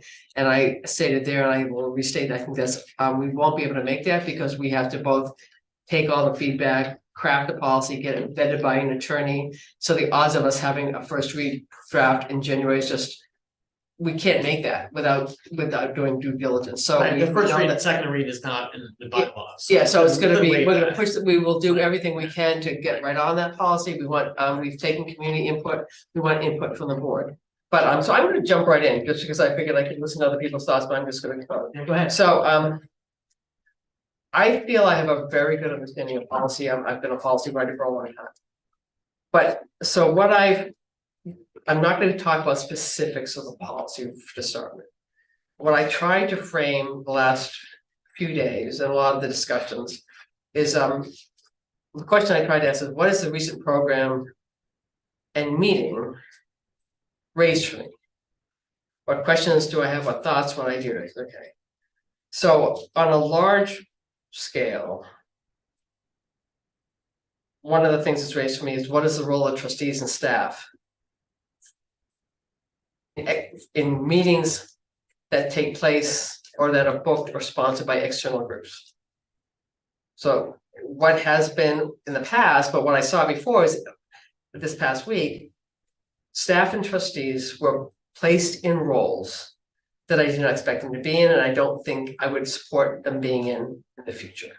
I.e. stepping in, intervening when, for whatever reason, there's either a lack of understanding, leadership, or intervention by the sponsoring group. So that's one thing, is like, I do not support trustees or staff being, having to intervene in meetings that are held at the library. The other overriding thought is, I realize the library and the board has put a lot of trust in a lot of people that we have no control over. For example, we trust that an organization has a well thought out plan and goal for events that it sponsors. It has trained facilitators who are know what to do if something happens that's unexpected. We trust in people to make the appropriate interventions. We trust the audience to abide those interventions. We have absolutely no control over those actions, and we put a lot of trust in places where I don't, not that it's not warranted, I just don't think we can go by trust anymore. It is my understanding of the current policy and some of the discussion, we've had some training with UHLS, we've heard from our attorney some initial thoughts on the policy. It is my understanding from working both in public and private, governmental and private institutions, there are very few restrictions that a governmental organization or public can place on the use of rooms and space. And I see my attorney colleague nodding. I am not a First Amendment attorney. Okay, I know, you're not giving the logic, but I understand. There are very few, even if we worked on that policy for months, there will be few restrictions we can place on sponsoring groups as a public.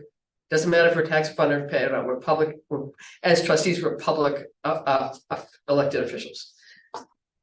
So the question is, do we either, so we're left with, we offer rooms with few restrictions that are legally binding, and we go by trust. The other option is, we don't offer rooms to anyone. So I'm gonna throw those out as my thoughts. So before you put, and I don't mind having the policy committee take a bunch of months and just try. Let's see what we come up with. And I also know that policy committee is working on already several urgent policies and a backlog. So I don't mind trying first, but I also want the board to understand or to consider, if you are considering not offering rooms to anyone outside the library, then we don't have to. So I'm putting those larger questions out and giving you that preamble is my thinking that led me to that point. we either, and is it all or nothing? Pretty much with a little bit of wiggle room. If we go with all, there's a tiny bit of wiggle room for how we constrain that all. That's my understanding. So the larger question is, that I've been wondering is, do we offer reading rooms at all? Given the total somewhat lack of control we have about what happens in those meetings once the meetings are started. So I thank you for your time and attention. Any other comments? I agree with Diane that policy is all or nothing. That doesn't mean that we shouldn't try. But I also think that in terms of the implementation of the policy, that there's also our credibility is on the line.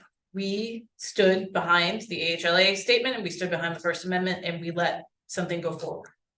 I stand by, I think that the board is in support, has shown itself to be in support of the First Amendment.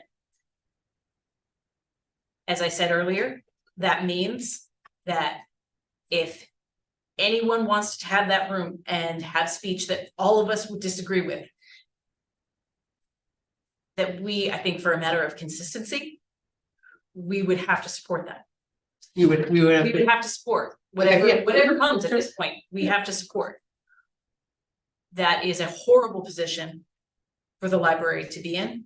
That is a diversion of our staff from, I say, traditional library activities, but extremely important activities. It brings into question the safety of our staff and our patrons. I think those are all, logistical and practical concerns, but it also becomes a question of consistency of the library. What do we do next time under these policies? So that is, my contribution to your points. So thank you for teeing that up very nicely.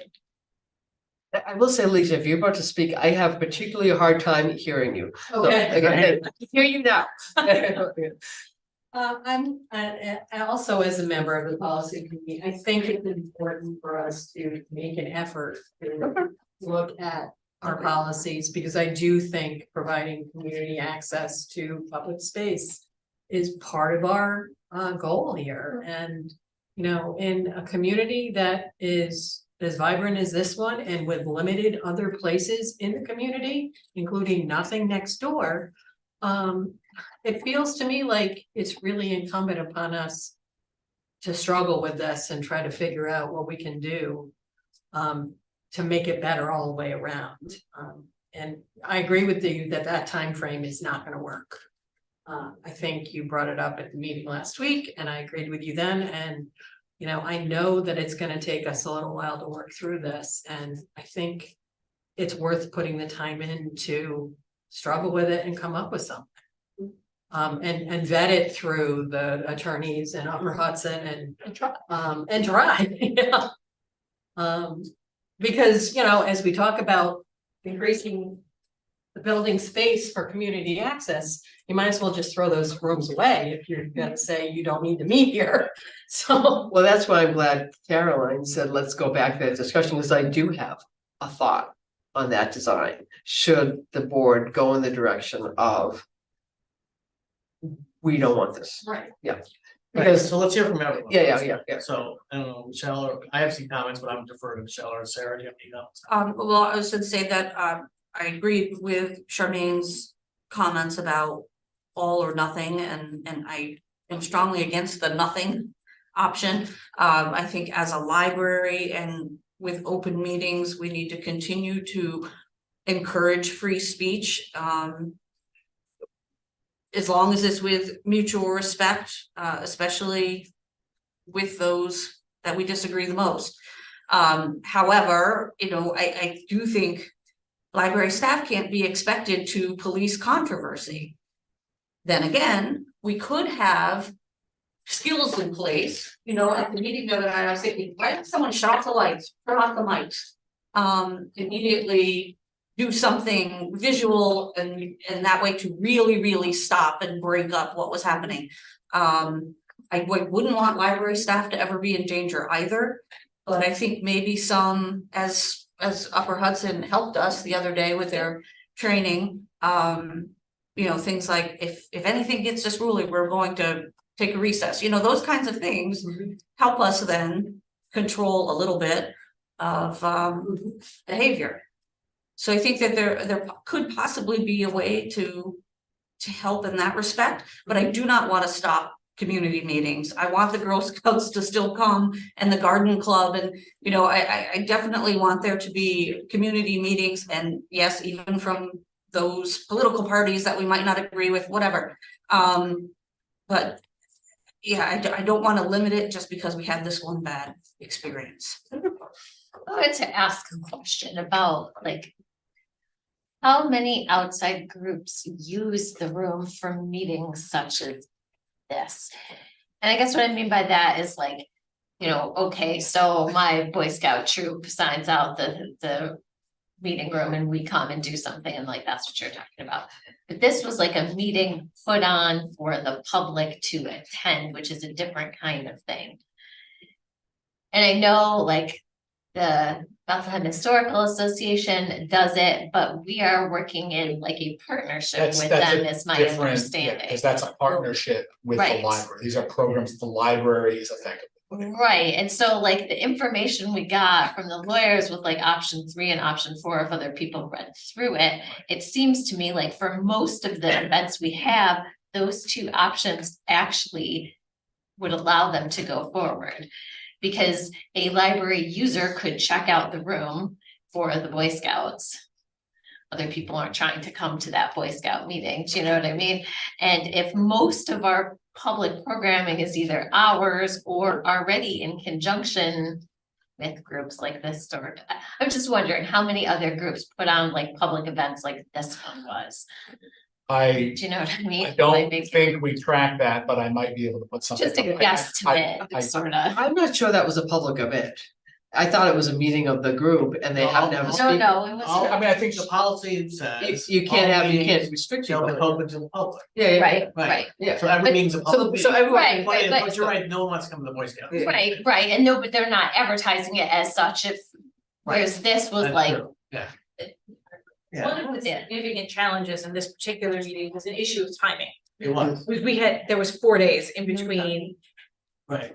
information about the meeting versus the meeting taking place, and I think that that's something that, and I want to make clear, we should try. I don't know if for expectation setting, we might not be able to, that doesn't mean we should not try, but I think that's something that could be worked into the policy is a timing issue, so that at least you must, if you were bringing in an outside speaker, you must let us know 60 days beforehand, so that there are at least 2 public comment periods before that speaker takes place. So, I mean, because time would have done, I think, a lot last week. Having more time for everyone to look at the situation, I think would have maybe not eliminated it, but I think it would have perhaps had a different, people might have taken different paths.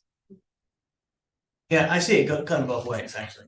I agree that time would be great, although in this particular section, I'm not sure it would have resulted in a different result. I'm gonna just, are you finished or? Yeah, no. Okay, good. I just wanted to say a couple things. So I strongly support the library being open to the public, having public meetings. I think there's definitely some things we can do in the policy committee. It's gonna be rough, but I think it's not all or nothing. We can craft something. I think we're up to that challenge. I do think that we need to take a pause, however. And I'll make a motion later in the meeting about pausing new reservations until we have taken a look at the policy.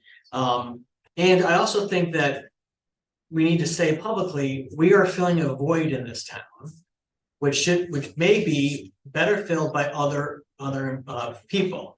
The fact that town hall does not have public meetings, I think is outrageous and irresponsible. There's other places in this town where people can have public meetings, but seems like we're filling a void. I think that's okay to fill a void, but let's just say what we're doing. We're stepping up for the community here. And that's a good thing that we're doing, but I think we could actually have some partnerships from other parts around the town, other actors around the town too. So I do think we should go forward with public meetings. I do think we should, however, pause new ones for a while. The current ones on the calendar, I think we should let go, but the new ones, I think we should pause for a little bit. I said, how far are you booked out right now? You could book out 6 months, 6 right? months. So let's say it ends up being effectively 7, depending on the way the month falls. So. Right. Okay. So before we get to our motion of that, I thought some people came up with some great ideas. I'm almost thinking, wouldn't it be interesting to have a training for anyone who wants to book a room? You know, having that be a requirement. You want to book a room, you have to go through a training and. Or watch it, or at least watch it. To figure that out, and then the timing of, like, if you have an outside or even a local speaker, if you're doing a presentation as opposed to like a business meeting, that is, I'm hearing that, and I want to reaffirm something that Mark said about partnerships with other town organizations and agencies. Because the other thing I forgot that I've been mulling is, why is it the responsibility of the library to fill that gap by ourselves? And some organizations may say, well, we don't have the space, whatever. I am pretty sure the issue of liability is in there too. They're just not, so we are taking on a lot to fill that void, and I am less comfortable saying we're the only ones willing to take that on. And we heard a lot about last week. One of the things that has not been spoken by the board that we did hear a lot of was that we received many, many comments thanking the board, not thanking the board, but appreciating that the library was a place to uphold free speech, no matter how much you might like it. That is clearly a community value of Bethlehem. And I think, I was thinking about it this week, thanking the library and having other town partners thank the library, and in sort of the general discussion about libraries right now is libraries are great. They're upholding free speech. That's about as useful as telling the female relative who always does the dishes after a holiday dinner that they're doing a great job and they should keep doing it. Get in the action, learn how to wash a dish. Other community groups should be bearing the administrative, the financial, and the reputational, honestly, burden of creating community space for community events and for free speech. I agree. I want to say something though back to you. I think it makes sense to put a moratorium on new room reservations until we figure it out. But I also think if we learned anything, we should try to divert the resources to go through people who have already checked it out for the next 6 months, because we got into this situation because we didn't know about it till it was too late. So we should look at the other ones that are coming up and just give at least some kind of brief assessment as to what we're getting ourselves into. Yeah, I mean, I've gone through because I am fortunately retired and have lots of time. I've gone through, and I've been up in the middle of the night. I've gone through the library's website, and you can actually look at who's reserved the meeting room for now, January and June, I think it's June. What library programs, some great programs.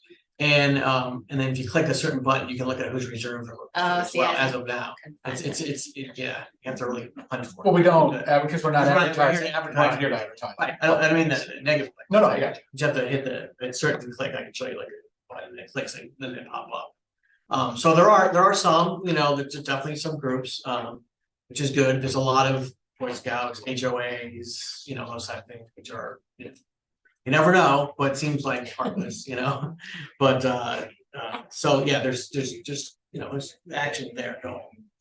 But I urge you to look at it. I mean, everyone should look at it. Just my.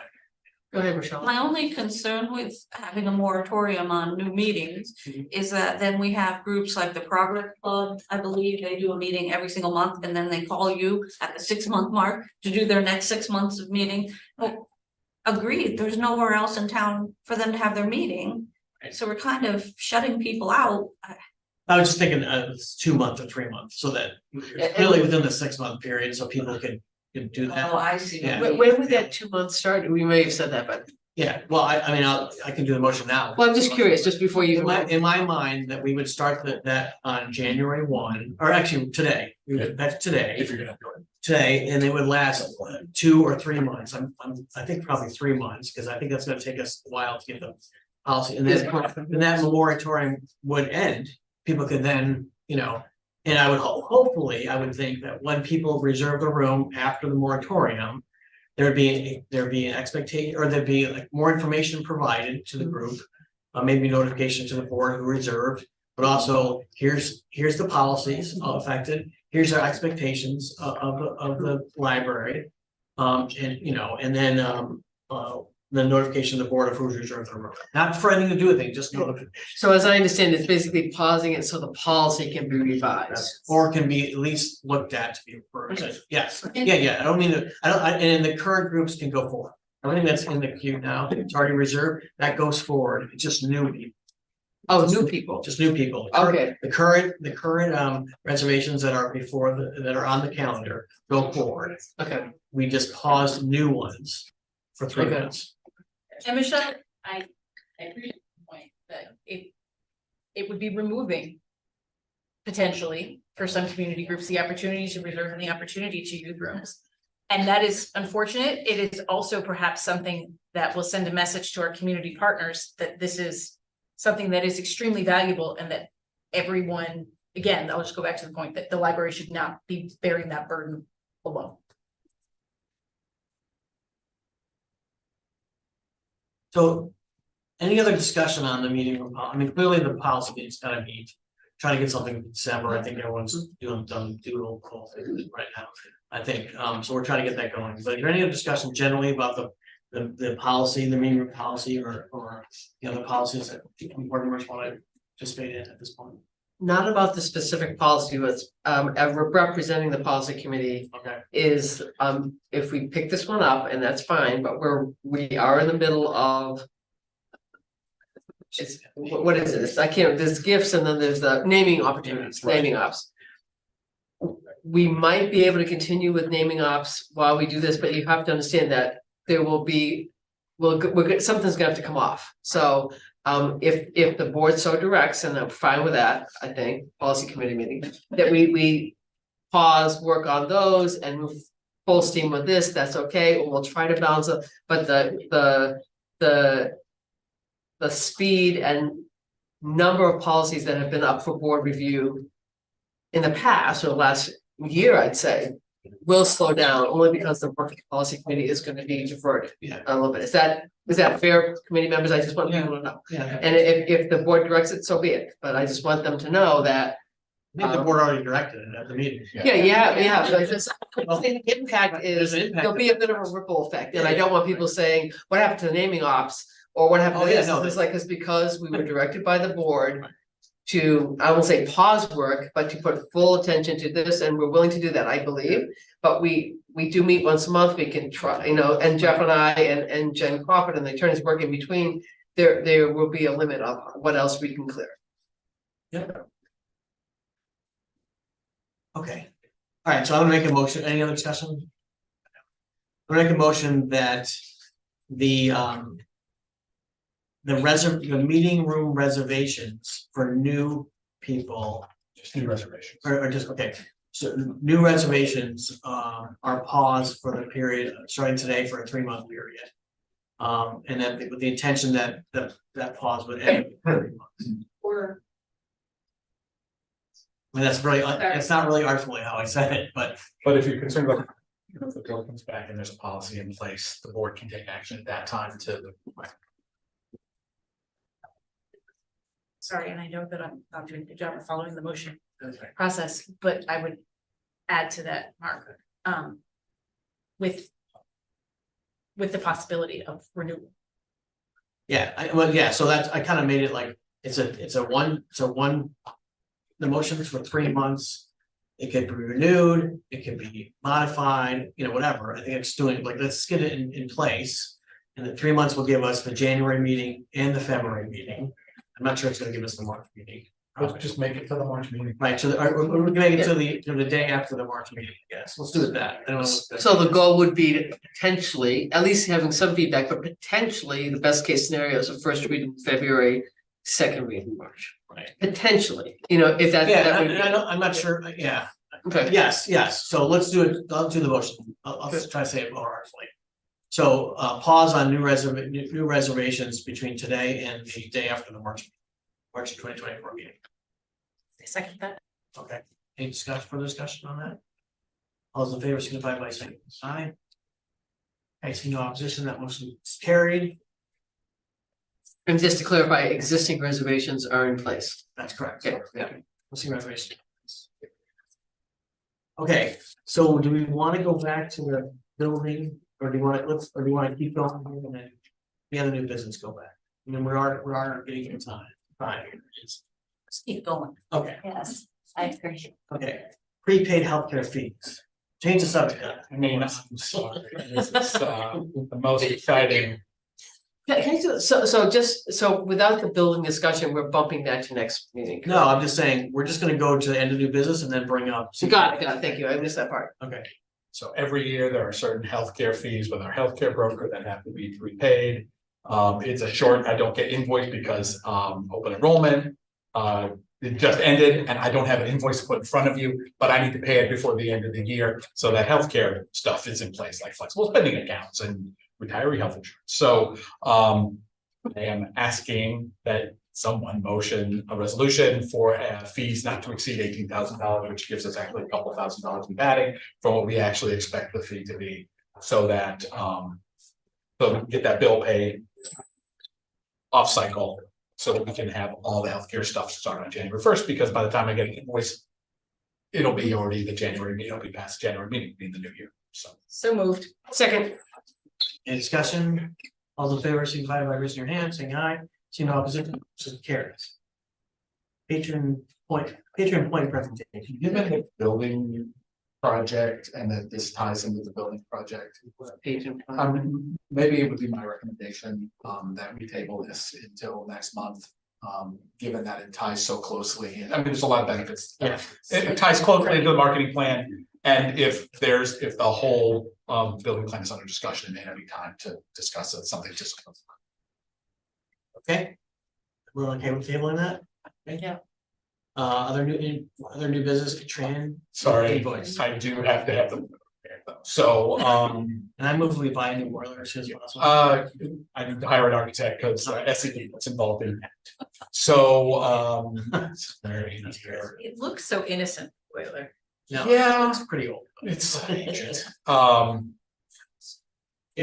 it's complicated because again, boilers, I'm not gonna go into. This is above my authorization limit. It doesn't matter. It's gotta get fixed. It's winter time. I got the boiler fixed. I would be asking for emergency if the meeting had been timed perfectly. The pump that circulates the hot water from the boiler is leaking and acting weird, and it needs to be replaced. So the plan is, this is a quote from Train for a new pump, and the labor included in replacing the new pump. This is under our existing contract with Train, under state contract. So that we can get that replaced. My intention is that when that old one comes off, we will send it out to be rebuilt, and I will have an extra one here for the next time it dies, because the pump boiler parts seem to die all the time. So in any case, I need your authorization. So this isn't the first time we've talked about the boiler. God. So again, this is just fixing one part of it, Yeah. right? Yes, So we still have this really old yes. piece of equipment. The assumption is that this will be a new boiler when we have So- the new. Correct. So, okay, so we will back up for a second and talk about this. We love HVAC. Yes, included in a massive renovation project is either a whole new heating system or an absolute replacement of the boiler and an expansion, a current expansion of the current HVAC system. The thing is, it's old now. So how much do we want to spend on replacing it? And we do need an engineer and an architect on that because the room that it's in would not meet the current code for a boiler. So it's complicated and it will go to SED review. So because it involves life safety. So this is what we can do to we absolutely, I mean, further, if let's say if we do a building project, say it passed, we might say, hey, let's leg this thing forward. But given that we're not even likely to go to vote in May, that just keeps kicking it further and further into the future. That's at least 2 more heating cycles with this thing. And you guys have talked about the boiler, even Sarah, I think we even talked about the boiler with you before. Yeah. So I don't think that's going away. But yes, this is just a pump that's not even a part of the boiler, it's just on the circulation system that circulates the hot water. So we have to have it. So it's my strong recommendation that you authorize me to do this. But I do think a discussion as we head into the not heating season. I think it's a relatively simple thing to replace, but it's not a procedurally simple thing. Because of the weight of review that has to happen to actually be accomplished. If this was your house, you'd call them up, they come in, they throw a boiler in there, you just move forward. It's just not the way it works for us. So. This is exhibit 1 for why the SED process needs to be fixed, I would say. But do we have a motion? So moved. Second, I'll second. all those in favor signify by saying aye or raising your hand. That's it. See no opposition, that motion is carried. Okay, so we're at the end of new business. It is 8:04. You have to have public participation at the end. We have a bunch of old business, but why don't we do like 15 minutes? Do I do like 15 minutes on the building stuff, just to talk about people's impressions and maybe if we have different things. I would suggest that we'll limit it to 15 minutes. People are okay with that. So I'll start it. I think we've been talking about this literally for over 5 years. But I've been on the board 10 years. You can talk about at least half the time I'm on the board. Different iterations. I think we made some great progress here. I don't think we're gonna make the May, no matter, not for lack of effort. And I do think we need to sit down as a board, be very comfortable with what we're asking the community to do, which is, to spend a lot of money, to bond a lot of money. We're starting to get clarity with the school district.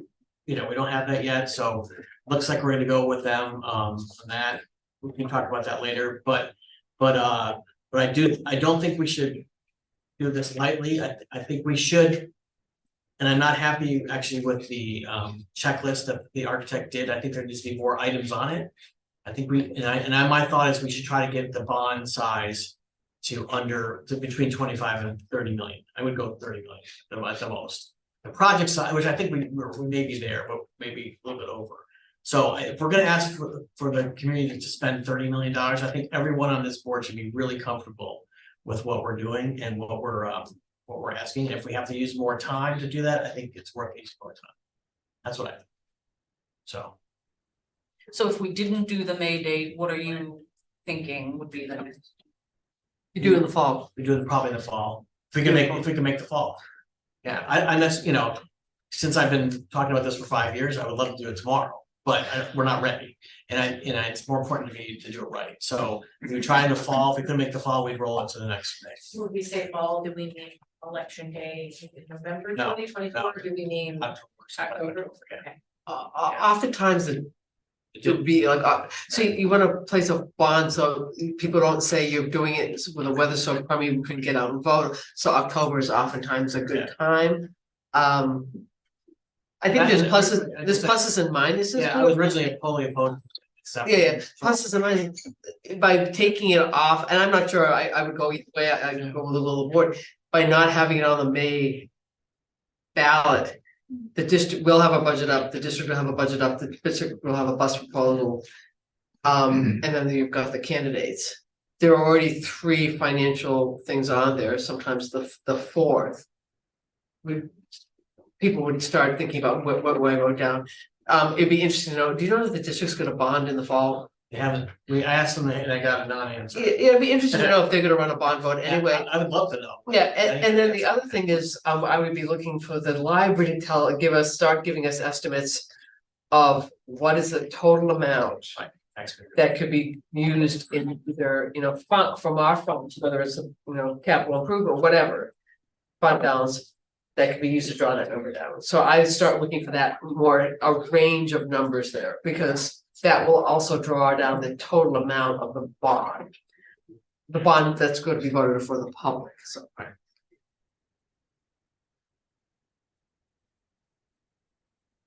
Well, I agree, I'm not entirely comfortable with where it stands now, because I feel like I've been saying every single time to the architect that I think the children's space needs to be increased. Yeah. And they've never done it. So again, we're the client, so we say to them, any design that has a children's space, we say it as strongly as a board. Because I've heard you, Michelle, every single time. Yeah. So, And the architects have given us a list, I don't know if we're gonna discuss it tonight, yeah, of things that we could play with in terms of increasing or decreasing the numbers, they have given us some of that. I would, in a future discussion, reconsider the size of that large meeting. room. I forget how many it can seat now. The community room? Or Big this one. thing? this one, that's the smallest one. How- 250, depends on Yeah. type seating, but. You know, given recent things, I'm encouraging the board to rethink, we don't wanna have a room with 250 people could be in. Regardless of what the policy says, so. And that's a place to potentially, I'm sure the architect would not be happy when we say. You know, if it's the will of the board, take that out or reconfigure it, but that's their job, Right. but that would be a place that I would put a reconsideration. I mean, personally, on the room size. Yeah. I think one of the reasons we went with a larger room also is to accommodate our programming needs, Right. not necessarily community programming needs. So I think it's totally fair to say, if we're going for a bond and additional meeting space, you limit the outside meeting rooms to the smaller meeting That I can rooms. go with, sure. I mean, that makes No, I sense. can go with, okay, got it. Because author talks especially, Yeah. you know, we all, Right. it's Yeah. sell out space, not really sell out, but you know what I mean?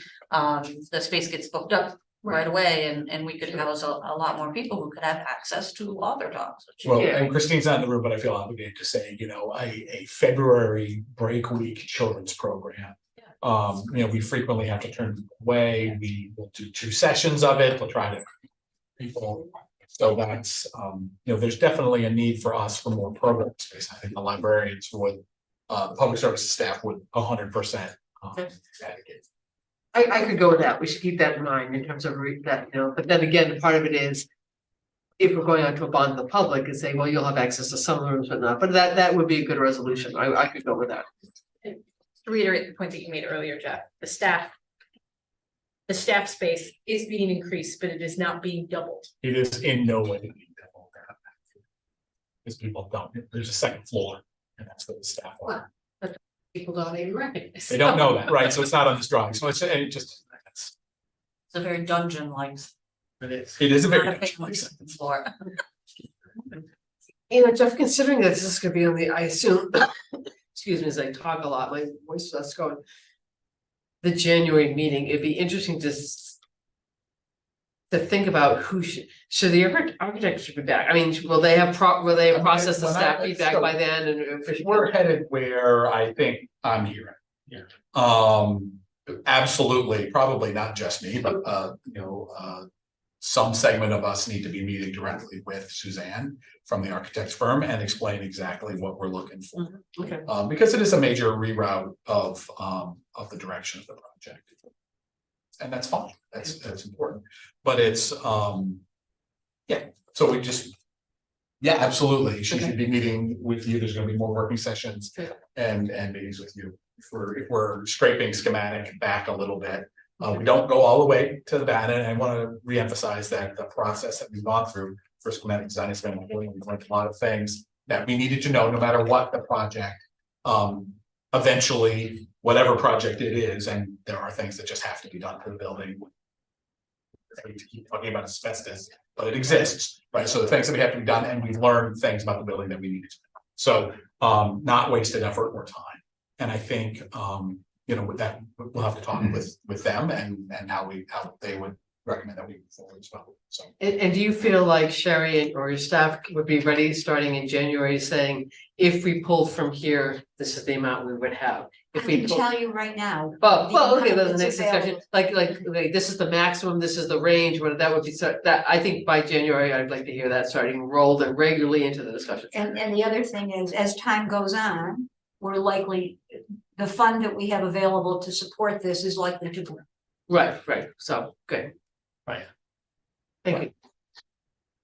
I would definitely support a board meeting that really just focuses on this, and so that we can all kind of hammer out what we're gonna do, because I think that's necessary. Yeah, I think it's important, so. No matter how hard we try to focus on this, and we have been trying for a very long time, there always seems to be something that gets put ahead of it. Okay, so, I think we'll take no action, actually, on this, and we'll move forward with old business. But I would urge, the other thing I would urge, before I say that, I would urge people to look at the environmental options that were, the heating and cooling options that were presented, and to really think about those, because, they are expensive, however, they are very important at the same time. And then to really think about, this is it's gonna be a large project. And we wanna make sure we get what we, the best thing we can get for this thing. It's a kind of a once in a generation. Has been for the library project, so I think you should really think about it, so. It's all set to have a vote today, but clearly I think it's not ready. So, okay, so other new business. Other, moving into old business. Are we skipping the meeting room policy and that stuff, all that stuff? We did that. We did all that. We, Are you talking about the study room policy? oh, yeah, study, Yeah, oh, sorry. sorry, Yeah. okay, got it. Yeah. Got it, Just going to sorry, old I jumped, business. yeah, Okay. sorry. So the library, Continue, I'll be back. in a okay, second. library project consolidation, I don't have a paper for that, so I'm gonna just. Okay, so we have been exploring these 4 parcels that represent the property of the library. Everybody agrees that they have to be consolidated in order to build any property, any building that would go over a property line, and that has to be owned by the same entity. I think there's a natural desire, certainly was expressed on the part of the board, to have the library own the property. There was then a question of whether the school district would be obligated to bond for the library, which they are, and they don't love, but there it is. Obligated to bond for the library, should the public vote for it. And so there was some, our attorney and their attorney had some disagreement about what would be necessary in order for the school district to transfer the property to the library, and what would be, whether if they did so, there would be a requirement for so this process, those 2 things. There was disagreement on our attorney, and our attorney was like, this is exciting, it's a really interesting piece of law, but great. Why fight when we don't have to have a fight? So the other way, where the 3 pieces of property that are owned by the library would be transferred to the school district, we are in absolute agreement about how that process might work. And it was expressed to me that the school district was willing to accept those 3 pieces of property. Then the third government that's involved in this is the town of Bethlehem. For them, this is a no-brainer, super easy, just an administrative thing that would consolidate those 3 pieces of property. And at the same time, as part of the same process, there would need to be a strong lease that actually protects the school district from us. It protects everybody, but most of the liability is on the part of the fact that they own a piece of property that they don't control. So there's a bunch of liability. So they're highly motivated to enter into a long-term lease for the property. That then. So there's no final determination on that. Mark, we had a meeting to schedule for the day that was canceled, but we'll circle back on this. I think we're close to resolution because it allows a path forward for the project, a relatively simple path forward. It looks like that's would strongly be my recommended path. Otherwise, we're buying a disagreement with the school district that might in fact end up being pointless. So delay. Just more delay, just more delay, more expense, more delay. Delay SED, delay the other. Correct. So, but as part of that process, just so everybody's aware, when we move in that direction, the school district has a property. Probably is legally true that the school district would own title to the property and the library would own the building. Does that make sense? It's weird that's how it works. I mean, that's what we have now, except for the pieces that we own now. Correct, and we just don't have a lease. It just has been operating since 1975 and everybody is above board and it's great. So, but when we do that, we buy absolutely the SED review process. Just saying, and that process has scalable and variable delays, for which the library project is always the most important. So, but I think, we've been through the process before, the process works, they do a good job of ensuring life safety. I think we've had comments when we're talking about things like asbestos, we're talking about things like the boiler, having those things reviewed is important. So, that's where we are. That's just nothing. There's nothing to do. There's no vote to take. There will be a vote to take. There will be lots of votes happening. But we had said that there were these two options, and it really looks like what you have is a simple and clear option, and then let's get into a fight option for marginal margin. It's good news that there's been progress. Yes, Yeah. and no, I'm happy that the conversation, and I think, look, listen, everybody is acting in good faith on this, okay? So all the folks we talked to at the town, all the folks we talked to at the school district, everybody wants a solution to this. It's just how do we get from where we are? What's the path from where we are to there? So that this doesn't hold up a vote for Just one thing, I know you start off by saying there was a desire for the library to own the purpose. I always saw that there was better. I always personally felt as a board member that it was better to go with the school district, just because and so I'm glad that may be working out, but I just wanted to say, as we started out with saying it was the desire, it's like. Yes, it was a desire by some board member. Yeah, desire some board. I was clearly the other one. Right, and I can understand the visceral feeling to say, oh, it's ours, we should own it. But this is the situation that school district libraries find themselves in all across the state. It's a very unusual and funky way to organize, unique to New York State, so here we go. Also understanding the process. Yes, yep. I would also track when the Board of Ed is gonna put this on their agenda. Because I'd like to be in the audience. Yeah, I think before, we have to get to an agreement, like. But once it goes up, I'd like to be. You'd all be notified. Yeah, be notified when that meeting is, and I'm not sure if you would even, they'd ask you even to speak on it, or just they'll speak, but I'd like to know. As they start discussing this at their meetings, I'd like to be in the audience. Yeah. And I don't want to downplay the SED review process. I'll say it again, it's gonna jam us up big time. So we know that.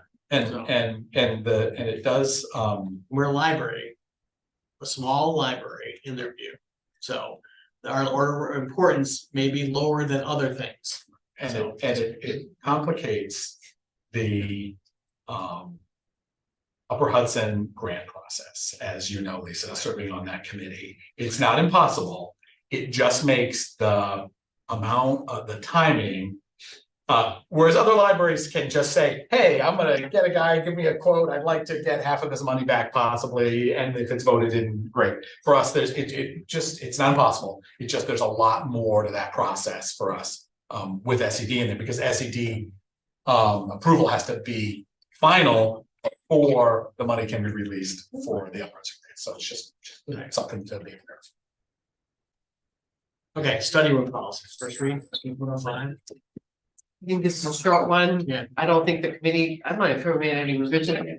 It's just up for basically your renewal. I'm in the wrong place. I think it's like meeting room. I've got a copy of it if anyone wants to read it. This is free. Anytime, two times. It's very clear, I know.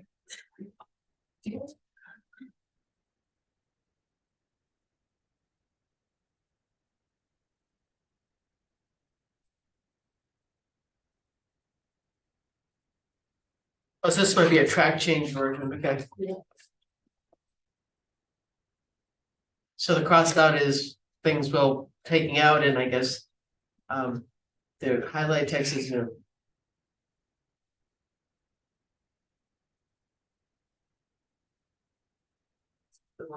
I think the biggest change is. Anyone to patrons. Yeah. The biggest change is people who have library cards get preference, before there was none, and then the rest is just wordsmithing.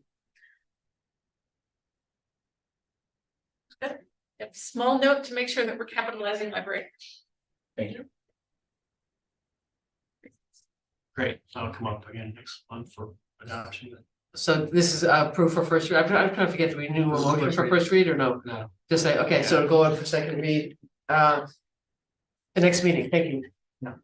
Naming opportunity policy update. Okay, Maybe. so the policy committee met. We did not discuss the text of the policy because we pretty much are fairly sure that we've captured everything in the text, but we have created a price point and grid for certain rooms. I don't know if we have that to show or not. Huh? I don't have it. I'm I don't sorry. have, okay, so You're gonna send that out for everyone to take. yeah, so we'll send it out Oh, to yeah. people, maybe, and if you could just give us feedback on. Have we missed the name of a room or space that we should have included in that grid, and what do you think about the price points? Okay, and we'll put that on the agenda for next meeting for specifically feedback. If you could always read the whole policy, give us a feedback on the text. We've worked on that a lot. Mostly, we're looking at the grid now, the kind of guidelines for, we call them basically price points for different rooms. And these are the more significant spaces. Thank you. Okay, other old business, other old business. Future business. Want to just like things? There's nothing, just future. I'm just telling you that it's coming. Okay, so everyone be ready. Going. The excitement is on this. Okay, anything else, old or future? Okay, we're gonna move into public participation. Well, I think it's just one other future item is for the board to start considering whether or not it wants to do a retreat. Okay. I know that I got a lot of benefit from the Upper Hudson Library mini training we did last week. I think it helped remind me of certain policies and procedures and responsibilities, and it also helped me center myself as a board member. And it also, I think, allowed us to engage in discussion. So I'm gonna ask that at our next meeting, we bring our calendars and then the board have a discussion whether or not it would like to have a retreat. And if so, what the focus and topic might be. And I would then reach out, I suggest that Lisa maybe reach out to her colleagues at Upper Hudson, should the board want to go forward with that. But I want to at least introduce it as, should we do a retreat this winter? And if so, what the focus should be. Okay, any other, okay, we're going to public. We have, anyone else want to speak? Okay. Are we signing up or are we just on? No, it's okay, we can just go. Yeah, so let's do 3 minutes. First, people haven't spoke yet. Is anyone else? Okay, so you're first then, and then we'll go first row, second row. So, 3 minutes. hi, I'm Gail Sacco. I'm a librarian. I've been in this community for 40 years. I was listening to the live stream, so I have a letter drafted. So I will follow up with this. So first of all, I just want to say that Phelan is a racist and it was very inflammatory. And Could you speak up a little? Phelan was racist and inflammatory, and the meeting went out of control. However, I do want to speak. I think the board made the correct decision to have the meeting be held. The fact that that meeting was held allows us to have a meeting with our views, saying what we need to say, and libraries are a place for public speech. And I think in good faith, you heard us on Monday and you tried on Tuesday to do what you could do. However, I have to open this up, excuse me. There's some things that I do need to say about it. The library director, I thought the library staff was great. The library director spoke to the people in the hallway and told them that there needed to be a space to get in and out of the room. Once he went into the room, there was no space. A man took out an Israeli flag and got pushed. Another woman went to leave, the woman who was wearing the Hebrew letters, and a person stood in her way and would not allow her to leave. And when I looked at the policy for public meetings say you can't have people in the hallway. And there was no attention being paid to that or being paid to that part of the policy. I'm not gonna go over, I itemized where he said and what he said, but I just wanted to say, I don't think the board prepared. I think that Monday, you listened and you heard people say many things. You could have called any rabbi in our community to get more information about the conflict. You could have called any of the mosques. There's also gentlemen in most of our universities who are Hebrew scholars and Israeli scholars. And I don't think that you did any preparation going into the meeting. And I think that was a failure on the part of the board. If you had done that, you would have known. A simple Google. 30 seconds. Okay, also, I think you need to look at your own rule in the meeting rooms. In terms of how the board can interact with these meetings and where you have leeway in extraordinary circumstances to make changes. The policies are very cut and dried, and they don't allow any room. There's responsibility for public meetings, but there's no saying who's responsible for what. Okay, great. Anyone else? All right, we're gonna go down this room. Okay. You go ahead, Ken. Okay.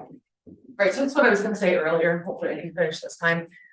Some of it may be repetitive, I apologize. I am choosing to speak tonight because I'm a longtime resident of this town. I'm appalled at the events that took place at the library this past week. I'm not Jewish, I'm not Muslim, I'm not Israeli, I'm not Palestinian, but I'm human.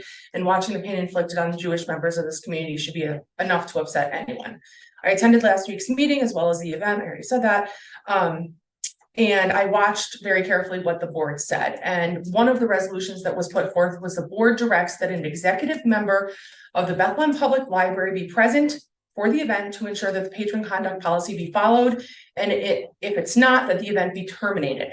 The patron conduct policy specifically states that, quote, individuals must refrain from language or behavior that threatens, harasses, abuses, or intimidates other patrons. Miko Peled made several comments that violated this policy, including calling the Israeli Defense Forces child killers, repeatedly using the phrase from the river to the sea, and specifically calling out my friend who's already spoken, saying that there is someone standing there with a shirt of one of the most violent terrorist organizations in the world. If I wore a swastika, would you call that out? There are many Muslim and Palestinian people here that find that offensive. Well, while that was being directed publicly at her, she said, I feel harassed and uncomfortable. She said that out loud. The woman next to her laughed in her face and said, oh, now you're afraid. That's all on tape. My friend tried to explain that she's Israeli and that's why she's wearing the shirt to support the army of the country she hails from. The speaker's response was, oh, you're entitled. Of course, you Israelis are entitled. The library director did intervene after the repeated use of the phrase from the river to the sea. He also attempted to terminate the event after the speaker publicly targeted my friend, but 2 board members went up and said there was no legal definition of hate speech. And that when something was said that was problematic, Jeff got up and stopped it, which is true.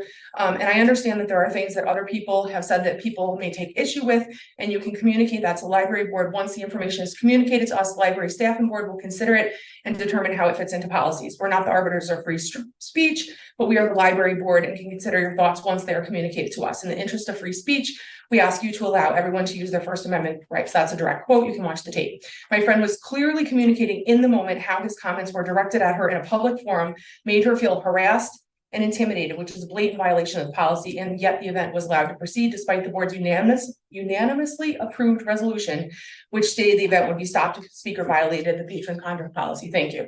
The school board member citing the American Library Association's website when she said that there was no definition of hate speech, but she did not quote the entirety of it, which is generally, however, hate speech is a form of expression through which speakers intend to vilify, humiliate, or incite hatred towards a group of people on the basis of race, religion, skin color, Additionally, on the same page, it goes on to say all libraries should be welcoming and inclusive spaces for all library users, workers, and members of the community. Each library user has the right to use the library free of discrimination and loss of individual safety.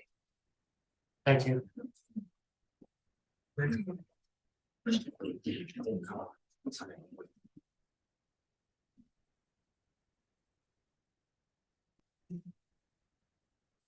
I'm also gonna finish my comments from earlier.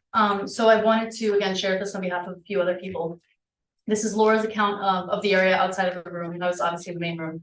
And this is where additional acts were taken by a crowd that was not there for peace. I will speak about this from her perspective, although one of these involves me. In the hallway, when Dee Levy, me, went to go to the bathroom wearing her IDF sweatshirt, a man stood in front of her and refused to move out of her way after she stated she was going to the bathroom and said, excuse me. He said he wouldn't move out of her way. In spite of her getting a member of Bethlehem Neighbors for Peace to intervene, the man refused to move and had several people stand around him recording as he attempted to escalate the situation. Then another man started harassing another Israeli woman who was present. He called her murderer and liar and refused to move out of the way as she walked by. This is the same person who shared that her brother had gotten killed on October 7th. At that point, the police were called. People were shaking their heads at the group of pro-Israel Jews who showed up, including Laura, and saying, "Shame on you." Additionally, 2 pro-Israel attendees were approached by several high school girls and asked if we were holding flags because we condone violence. Almost all of us were filmed with cameras in our faces and asked what we thought of the speech after we asked not to be filmed. They were yelling and intimidating the group of people out in the hallway. The police then surrounded us for protection and asked everyone else to leave the building. The group of us, all women, were escorted to our cars by several armed police officers as we all felt threatened, harassed, and intimidated. Exactly the 3 things listed in the patron conduct policy that we promised to uphold at this event and did nothing about. The library did not even have any security or police presence at all. They had to be called by a concerned citizen once things turned aggressive, despite numerous speakers at the board meeting Monday asking for security or protection for Tuesday's speaker. The library did nothing to prepare for this. Further evidence that the library was woefully unprepared for the events that transpired, despite being warned very explicitly by an incredible number of people on Monday. We feel like we are screaming into a void. Hate speech leads to violence. It dehumanizes Jews so that people feel emboldened to commit acts of violence against us. On Tuesday, this event happened at your library, and on Thursday, a violent person tried to hurt us. Legitimizing Jew hatred is not something a public library should be complicit in. The Bethlehem Neighbors for Peace group is bringing in yet another anti-Israel speaker in February to your library. This cannot be allowed to happen. You must amend your meeting room policies to not allow for this group to give anyone else a platform. We are begging you, please hear us and hear our community and do better. And don't forget, you are elected to your positions. We certainly won't. I also want to point out Miko Pellet's tweet the next day for anyone who is unsure about what he stands for. This was 12/6 at 8 a.m. Tales from Bethlehem, New York. A library administrator interrupted my lecture, not dialogue, to say I can't use the term "from the river to the sea" at the library. An Israeli woman in the audience wore an IDF shirt. When I pointed out was offensive, she said I'm entitled. Some of the comments on that tweet. Zionism is a curse on humanity. Human garbage, excuse the language. Evil fucking people, Jewish supremacy. What is she entitled about? To show herself a supporter of racist, rapists, murdering, coward, and human dumb fucks? Those are some of the comments on Miko Pellet's post. So when you wonder what sort of people he is promoting and he is trying to support, that is who. Thank you. Any other comments? We don't hear. Actually, you spoke. I just wanted to say, I haven't spoken yet tonight. Yeah. I think it's Come up. egregious that the library board did not indicate that 2 members of the library board are also the active members of Bethlehem Neighbors for Peace. And I think that this constitutes a breach of the rules that say that you should preclude yourself from conversations that are a conflict of interest. And I can specifically show you Facebook pages and other comments by 2 members of your board who are members of this hateful group and who should not be voting on this policy in any regard. And that I've already submitted this information to some leaders in the community, to some government officials. And I hope that they're looking at your 501c3 to see if you're following the rules of proper board etiquette in allowing board members to vote on issues or contribute to issues that constitute their personal beliefs and not the beliefs of the library board. Thank you. It's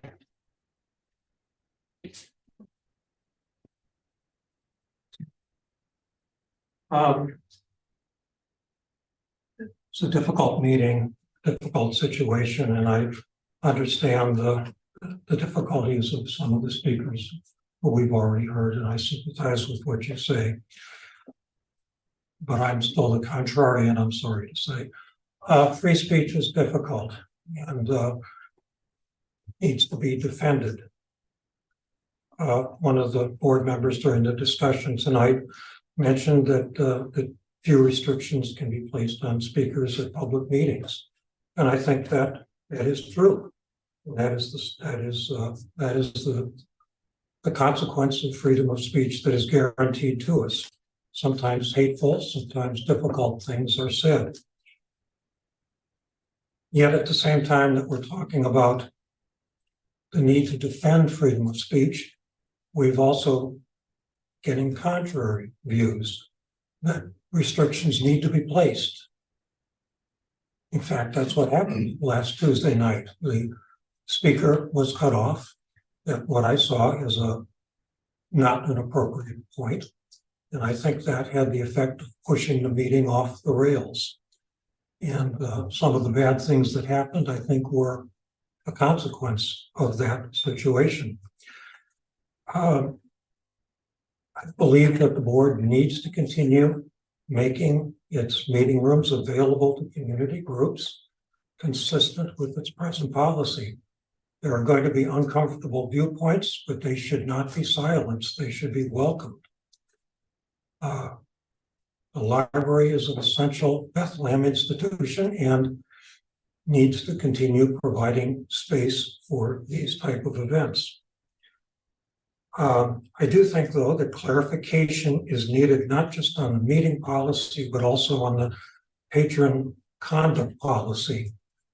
And because that's what we've been talking about, whether or not it should have been applied to the speaker or to people who were in attendance at the meeting who were apparently harassing others at the meeting. I think there needs to be some clarification of that and diligent application of it. I think it's unfortunate that the board tonight has already invoked penalties against the Neighbors for Peace in advance of reviewing policies. I think that any penalties should not have been invoked now, but should have been put off to the future. As I'm saying, I'm an advocate for freedom of speech, and please don't let the library start policing free speech, as happened last Tuesday night. Okay, anyone else? I wanted to clarify a couple of things that were. I'm sorry, I should need to go to the front and speak.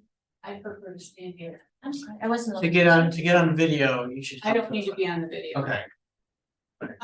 Marcy wasn't given that. I wasn't choice. given that option. I was told I had to stand there in the video. So sit on video. So everyone can see it. Can we start the 3 minutes over? Sure. I wanted to clarify some of the comments that were made. And one of the violations that we were held in contempt of, I guess I would say, was that we were selling books in the library. And I want to clarify what happened. Miko walked in at the very last minute and he placed some books on the registration table. Trudy and I were both very busy trying to keep people seated, getting seated in preparation for the start of the meeting. And as soon as Trudy saw the books on the table, she removed them from the table. After the meeting, I carried them outside. And I did not know that the policy included not being able to sell books out in the parking lot. So that is just an error. There wasn't any contentious reason for trying to break up a library policy. So I wanted to clarify that. And then I wanted to clarify that Miko did speak at a library in the Albany system. And it was a number of years ago and we did not have anywhere near, we had no problems as a result of that meeting. And you had mentioned that we had another confrontational speaker. And I think it's fair to say that we become educated by listening to facts that different peoples have to offer. And some of it includes opinion and some of it is just factual. But when we had Scott Ritter, we did have, as I mentioned at the meeting last week, we had Ukrainians and Russians and Americans all in this room. And we had a very heated discussion, but none of it was declared to be hateful speech. I just wanted to reinforce that. It was an educational meeting for all of us and it was very heated. There were very high emotions, but no one was saying hateful things. They might have said some things out of fear and anxiety, which we can all expect and respect.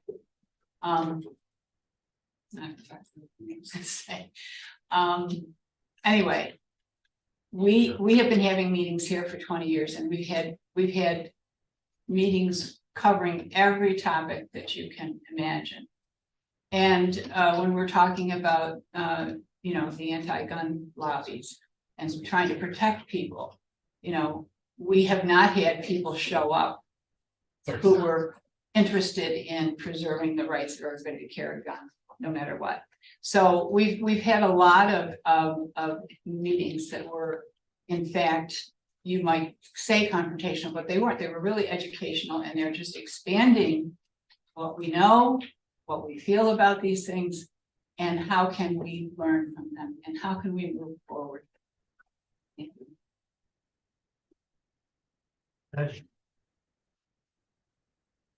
There's just a couple of things that really disturb me here. One is that members of the people speaking here are trying to call out members of the board for being part of a group and call this a hate group or a hateful group.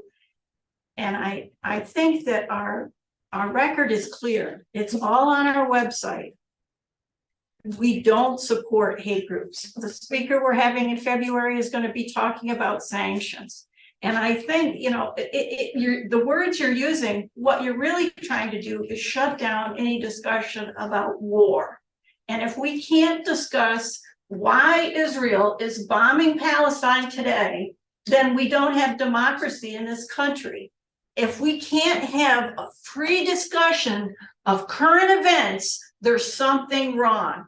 And I think, you know what, there were other people in the room that night that were being harassed. I personally was harassed. I had people. Please address the board. The people were, I'm sorry. It's okay. People were aiming their phones in my face, trying to taunt me into saying things. They also did that to the speaker. And I don't think we've really gotten a fair hearing here tonight. You've heard from one side. We have support in this community too. And I think we did not cross the line. I can't be responsible for everything that Miko Peled said, but I do support his right to say it. And I have no apologies for having him come to this library. The community deserves the right to have a discussion of current events. That's what democracy is. And the library is public space. Nobody loves this library more than I do. I don't want to lose this public space, but I'm really disappointed. You know, the fact that people call the police and then tried to get the police to shut us down is, you know, talk about chilling. I mean, that's what a police state is all about. When you call the police and you try to get them to shut down a meeting, a speaker that we've invited to come and speak, he did not incite violence. He talked about what he thought was important, and I support his right to do it. Thank you. So other people went twice. Can I Yeah, go hang to- on, time out. Is there anyone else who'd like to speak that hasn't spoken yet? Well, I guess I would say something. I come to the library. If you could come to the corner, it would help for the video.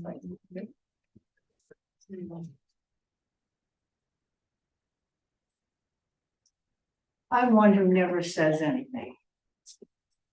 But I've come to the library for years. I've lived in the community for 30 years. Could you speak up just a little? If I can, I will. Thank you. Thank you. So what I saw here and at the meeting, I went to be educated. There's some things I did not. Some things, maybe I'm white, I'm Christian. So could I be offended? I could, but I also was there to learn. But one thing that really bothered me was the fact that people were rude. That bothered me. That's not who I am. And that's not what I thought Bethlehem was. Really, it floored me. It absolutely floored me. So I feel kind of offended just being here tonight, listening to it. But I'm here. And I hold no grudges. It's the way it is. Thank you. Anyone else? Thank you. Anyone else like to speak that has not spoken? Okay, we have, People had a second time. I know, a couple minutes left, so we're gonna go for till 5:09. So anyone else? I'll do first row, second row. I just want to say, if you look at Wikipedia or From the River to the Sea, it says this slogan has come under international scrutiny following its usage by various Palestinian factions, particularly since Islamist militant faction Hamas used the phrase in its 2017 charter. The slogan's usage by such Palestinian militant groups has led critics to argue that the slogan implicitly advocates for the dismantling of Israel and a call for the removal or extermination of the Jewish population. Some countries have considered criminalizing it. It's a simple Wikipedia. I also want to say that there certainly were police there. There were 2 plainclothes police who were with Jack, and there were 3 policemen at the entrance to the library proper, doing nothing about the crowd, not monitoring anything. I don't know what the police were expected to do. They respond, but yes, there were actually police there the whole time that the program was going on. And the last thing I wanted to say was the policies that the library have do not assign responsibilities for any violation of its elements.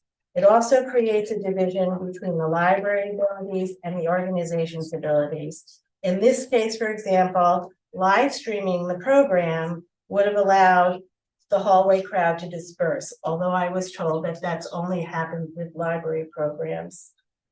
Although paragraph 12 says the library may monitor a program, in the public meeting room policy, it only refers to the rules. It does not mention any other library concerns or assert the library's ability to stop a program. I believe the policy needs tweaking for those situations that may be a little out of the box. And with all due respect to Bethlehem Neighbors for Peace, there's a war going on and there was no dialogue. There was no dialogue that happened at this program. Thank you. Yes. We're gonna do first row, second row. Would you like to speak? Okay, we'll go to second row. Martin. Sure. I would just like to clarify the discussion point. I am a big believer in freedom of speech. And I actually did come to hear a little bit about what this gentleman had to say, but I was rudely told when the discussion was very one-sided by a woman I was speaking with very peacefully in the hallway from Bethlehem Neighbors for Peace, that this was not a discussion. This was a one-sided presentation, and if we didn't like it, we could leave. And that is not a way to promote peace. It is not a way to appropriately approach a dialogue. And excuse me, I'm speaking, pardon me, I'm speaking. Please address the board. I gave her respect. No, please address the board. And I think that it is the library's responsibility that when you have speakers who have been called upon as potential issues, that you find a way to provide a balance to that conversation. And this was a very one-sided conversation. The folks in the hallway were telling everyone who would listen, this is a presentation, and if you don't like it, leave. It was not a conversation. It was not. And I just wanted to clarify that point. Anyone else? Okay. And then we're gonna wrap it up, actually. Okay, we're gonna wrap it up after you. It's like you're being accused here if you're a member of Bethlehem Neighbors for Peace, but we're being held to a higher standard than everyone else. We're just people trying to present a program. I don't tell Leslie what to say. She doesn't tell me what to say. We all are doing our best to provide an opportunity for people to learn, okay? We never presented this anything other than what we said on our website. And you can look on our website and see what every one of our programs are well ahead of time, if anybody's interested. It was a program where we had an individual from SUNY Albany, who's a director of global studies, very well respected, also Jewish, interviewing Miko Peled, who is an Israeli Jew. We said that up front. We did not say it was a discussion. We never said that anywhere. And whatever anyone said out in the hall, how are we responsible for what people are saying out in the hall? We did have peacemakers out there. And nobody went to the hospital, okay? There were no fist fights. We did tell a few people that if they didn't like it, they could leave. Now, I might have said that. I don't think I said that. But are you telling me I don't have Please address the board. Please address the board. The fact is, I think we did a pretty good job of handling a very difficult situation. And there's a few people here that don't seem happy about it.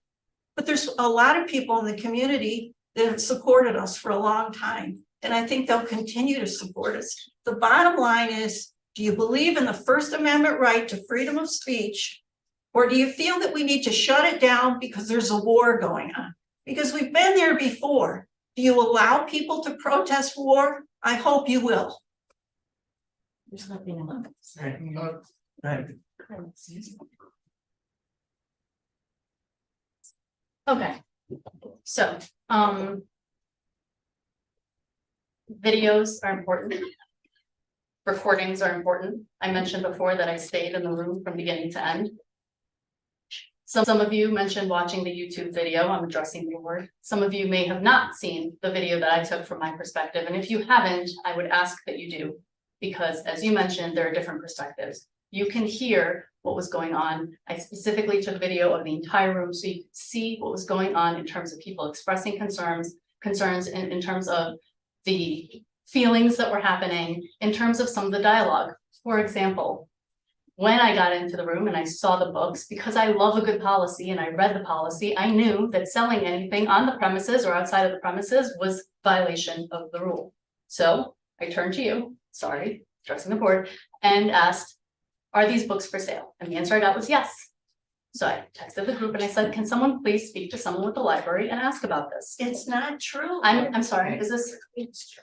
So on the video, you could see a conversation that I'm having when you came over and asked, are you selling these books? And they said no. And I said, actually, you told me yes. And you can see her face fall. And then later you can hear her say to her colleague, well, I'm on video. What am I supposed to do? So for those who care about facts, who care about truth, who wonder when the conversation about how this was going to be a discussion or an interview happened, during the board meeting the night before, when we were assured that this was going to be a process that involved a conversation, not just a lecture or presentation. So the information is out there, the facts are out there, you can do with that what you want, but I think it's important to at least refer to the information that's actually out there if we're going to be factual about the things that are happening here.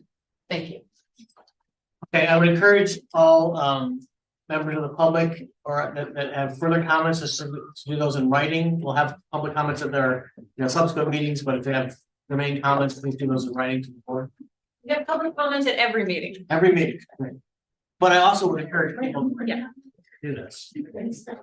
Sorry, but can I do a really quick public comment on behalf of my in-laws, totally unrelated? Sure. But I just wanted to tell you, the board, about a conversation I had with my mother-in-law, who's Bethlehem resident and an avid library user. She comes like literally once a day.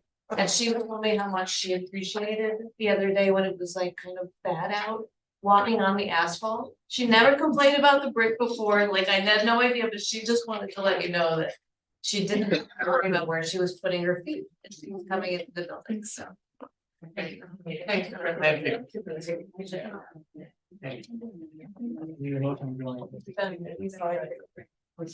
So, did you say you looked for the? I didn't make you print out, but it's to discuss the proposed acquisition, sale, or lease of real property. Motion has to say executive session for the purpose of. Oh, you do it? Okay. So I have to say that or? You can just say that. So moved. Second. Second. All in favor? Thank you. On executive session.